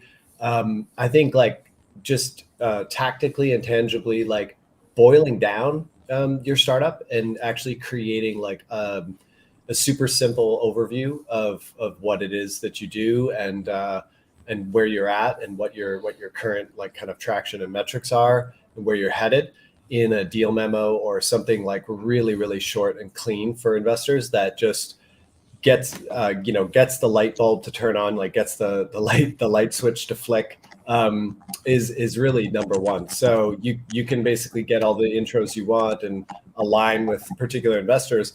But if they don't understand what you're doing from just reading sort of a very short kind of like paragraph or a couple of sentences, that can be really challenging. So just keeping all of your material, super short and super tight and super clean can be super helpful in just finding out the right type of investors that you want to have those conversations with and align with and build relationships with. I wanted to add a little bit on Kat. No, I just wanted to add on KJ's and Matt's point about traction. I think KJ, what you mentioned is absolutely right. I like the 3T approach. That's most common for investors. But what I think a lot of founders don't understand when it comes to traction, they don't understand what traction actually means. A lot of entrepreneurs spending time and resources on building as big as possible their MVP to get as many users as possible, and sometimes they're losing direction. Sometimes they're generating users that are not going to return to a platform because obviously they were still doing beta testing. And one also important thing to keep in mind is to try to build small. Try to build your initial test run. Whatever you're trying to achieve in the long term, try to understand what is the core. What is the core technology you're building here? Let's say if it's a ticketing platform, focus on the ticketing side. Don't try to add so many other business models that you don't need at the beginning, and try to test and show the product market fit. If you're showing the product market fit, investors will look at your project from a different angle. They will see that you have customer feedback, that you already got returning customers. That's also a very good sign. And you didn't spend a crazy amount of resources building a project. You don't even know if it's going to work or not. So try to build smaller, try to focus on the core technology, on your core business model. Try to test it out, find your product market fit, and then go for a bigger round.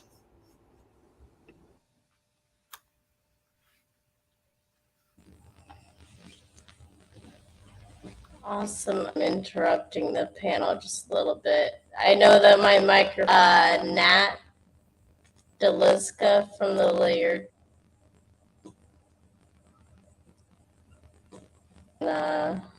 You have my script. I don't think that your microphone is coming through. It's not coming through from me. No, for me either.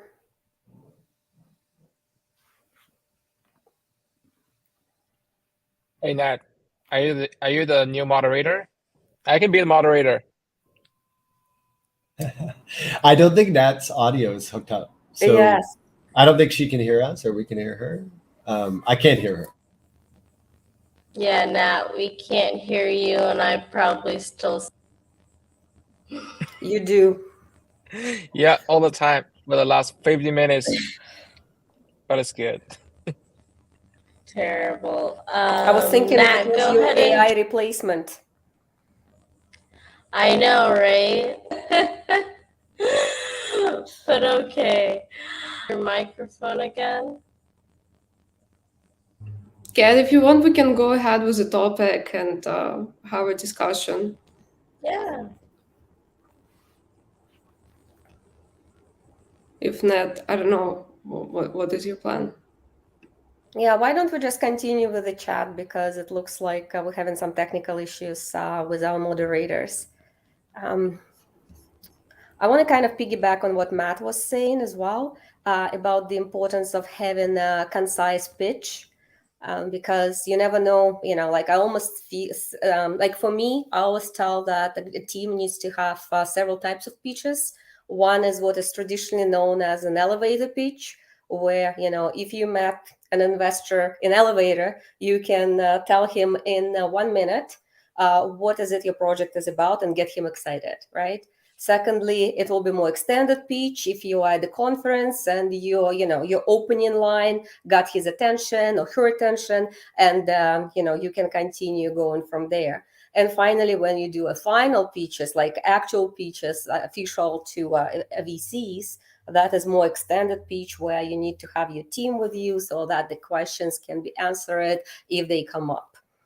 I think to add to the pitches, I think it's actually by itself, pitch is a very important topic. So I would like just to add a little bit to that. And maybe after that, you guys can contribute to, in your experience, what was good, what was bad. So I think one of the very important parts of the pitch is actually have your information, or if you don't have it in your possession, have the other team members with you, because nothing is putting investors more off as if you couldn't answer the question and you also don't have it there. Of course, you can say, I'll get back to you, I will send a follow-up note, but it always leaves me with a question in my mind: does the person actually understand or know the business, and do they understand the importance of having a strong team which is built of individuals who can provide the backup? Because like what I see sometimes is the team is a team of techies. So you have 3 guys, 1 girl, or whatever the combination is, but they're all technologists and they're super excited about the project. But one thing we should not forget, you guys should not forget, is that getting a great idea is very different from actually building it out into successful business. And it's a very different skill set to take the idea and convert it into the business. So you do need to think at the time when you actually start thinking about who your co-founders will be, what your team is going to look like. Please do think about what are the key skill sets which you are missing. It's not bad if you're missing skill sets. We cannot all have knowledge of everything. It's actually very good if you can assess yourself and say, hey, I really suck at marketing, so I need someone who can do the marketing for me. That's right, because we hate to say the perfect entrepreneur, because there's no perfect entrepreneur. So the investor don't just give you money and also give you support. So you could be like, just like you mentioned, you could be very like tech driven and we can provide business support, or you need some other like, tech expert to support on some aspects. So I think the investor is, not just providing the money, but actually providing more support, go through from, maybe 1 to 10 or 5 to 20, something like that. When I look at the founder, I always ask them why they're building it. I want to know their story. I want to know where this pain is coming from. And I want to feel this pain, because if someone has this pain, they're going to be passionate. They're going to be doing everything they can to achieve this goal. One of my friends, investors, also was bringing up to my attention, hey, I always prefer to see that a startup founder actually failed at least a few startups before. And back in the days, I didn't really, I didn't really realize it from that perspective. And I was asking him why. And then he explains that, of course, if you fail a startup, you have a very expensive and priceless lesson that you're going to use while you're building your next startup.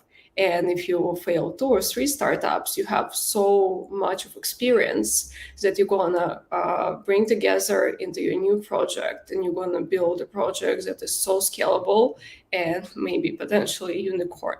So some people are looking for founders who failed, or some people looking for founders with an interesting story. I know funds investing in founders who are immigrants and coming to country with nothing, because they also know they're going to work hard. But I think one of important things that combines them all is working hard.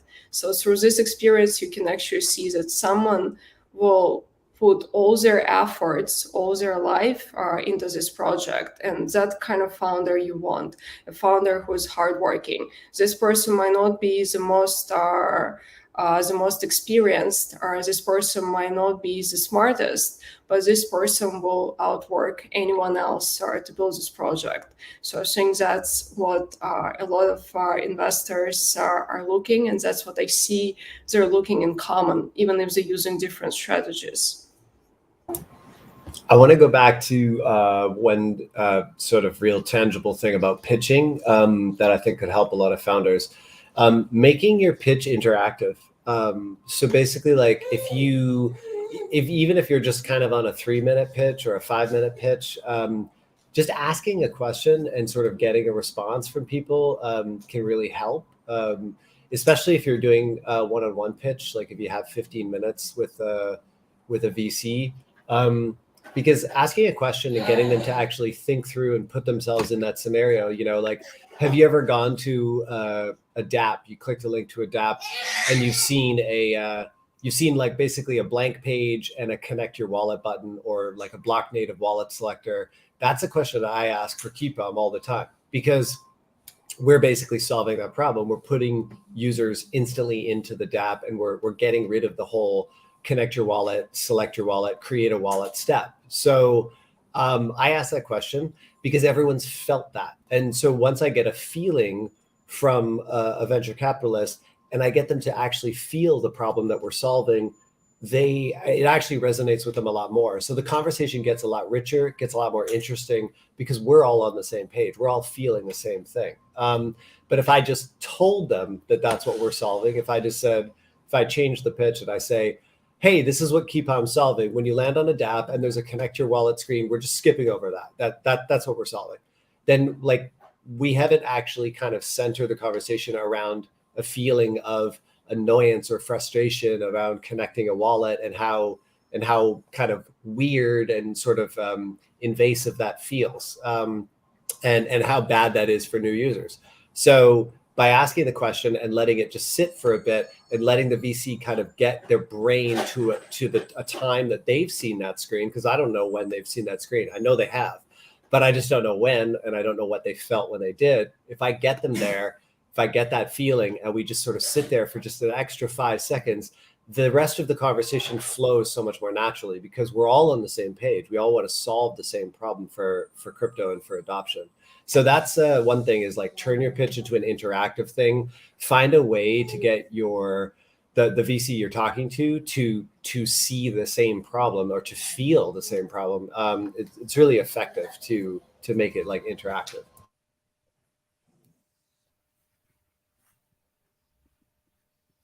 Great. I think we're close to the end of the panel. Maybe if we can just give the final thoughts to our listeners. I can go first. So the final thought is gonna be, this is a bear market. The market is really bad. So even you don't risk big money, don't feel frustrated. Everybody, just suffering during the bear market. So what you can do for right now, actually just go to the hackathons, right? So Hack to the Future, that's a great place. Win some prize. There's a lot of hackathons in the space. Win some grants, build your connections, make more friends, and stop hiring expensive like meta layoffs. Like, just build something yourself and go to the layer ones. Get their grants, things like that, make you survive, during the bear market, and believe in what you do and solve the problem. That's a big thing, and everything gonna get back or get better, when the bull market comes back. So now we're just suffering, and just keep working on the stuff you're building. Yeah, That's great. Great advice. Matt, Elena, do you have any final words? Go ahead, Elena. Okay. Yeah, I feel a little bit opposite from what KJ said. I feel now is actually a perfect opportunity to build and find the right investor, because there's less noise. We've been organizing startup days during the bear market, and I actually saw way more serious conversations happening and way more serious deals. So startups with founders who are here for long term, who are building great tech, who are focused on their target audience, who know how to sell it and present their project to their target audience, are getting so much attention from serious VCs.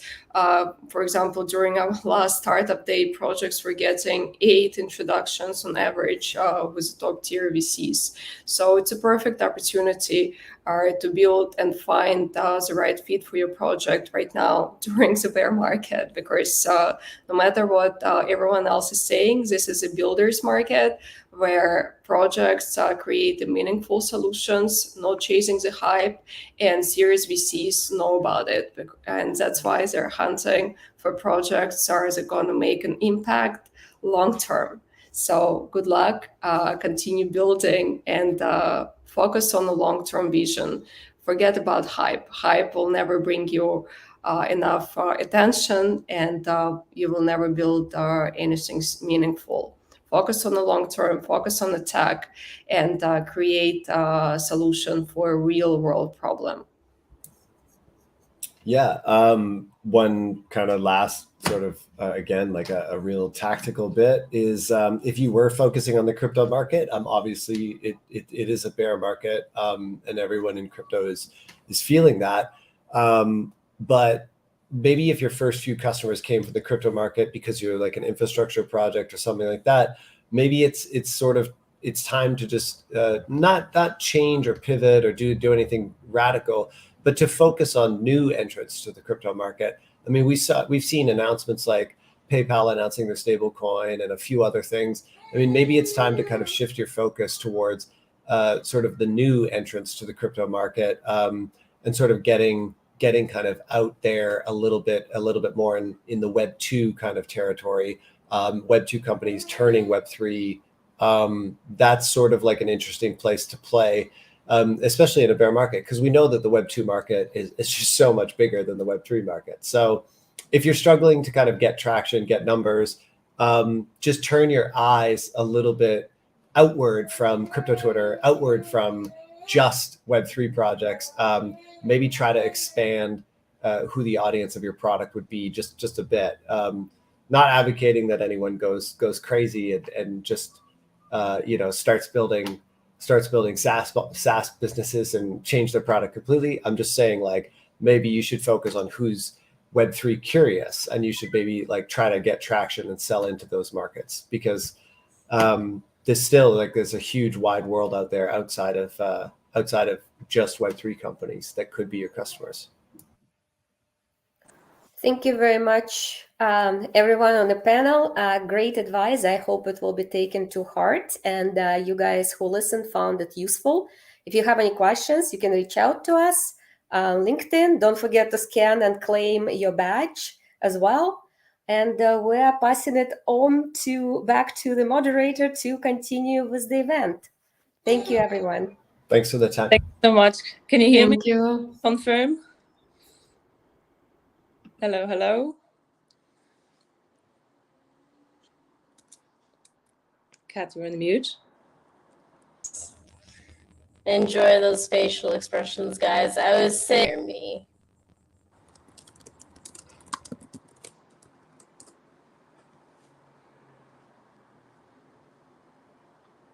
Okay. So sorry for this technical difficulties from Kat's side. Nonetheless, great job. Thank you so much for hosting. This was an amazing workshop, amazing panel. I learned a lot. I hope you guys took notes, because if you did, you're good to go with your successful projects from start to finish. So thank you very much for joining our Hack to the Future journey. And we hope to see you at next events and all the hackathons that Metis ecosystem and our EcoNodes will be participating in. Yes, fill out this survey. Here is the QR code. You can get a chance to win a Metis airdrop, and you can get a chance to win best smart contract. If you followed Rami's workshop, you followed his advice, you can participate in this contest. So follow up with this survey, make sure to fill out, and also help us to grow and improve. We will really appreciate your answers. Also, what else? Oh, next week we have ETH Toronto and Futurist Conference. So make sure to be ETH Conference, Futurist Conference, and Hackathon, obviously. And Hackathon on August 15th and 16th. next week. Be in Toronto. See us, meet us, find us. Metis has been always a major supporter, and also of Untraceable and their annual Toronto-based conference. Also, we'll be participating in DevConnect Hackathon in Istanbul, Turkey, November 13, 19th. So mark those dates. Istanbul, amazing city. Make sure to be there. Stay tuned for where we'll be at and what you might be able to take advantage as a builder for DevConnect. DevConnect, very important conference for all developers out there. So yeah, we hope this program serves you as a foundation point for anything that you would like to create. We wish you all the best luck. We are here to help you, as you can see. Yeah, so thank you so much again. Take some time to fill out this survey. Again, sorry if you have issues with collecting your badge. Take a screenshots and well, they should be able, we need just to update the system, and they should be able to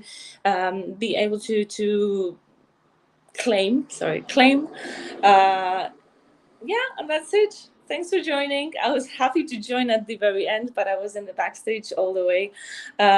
Great workshop. I hope you liked it as well. Till the next one.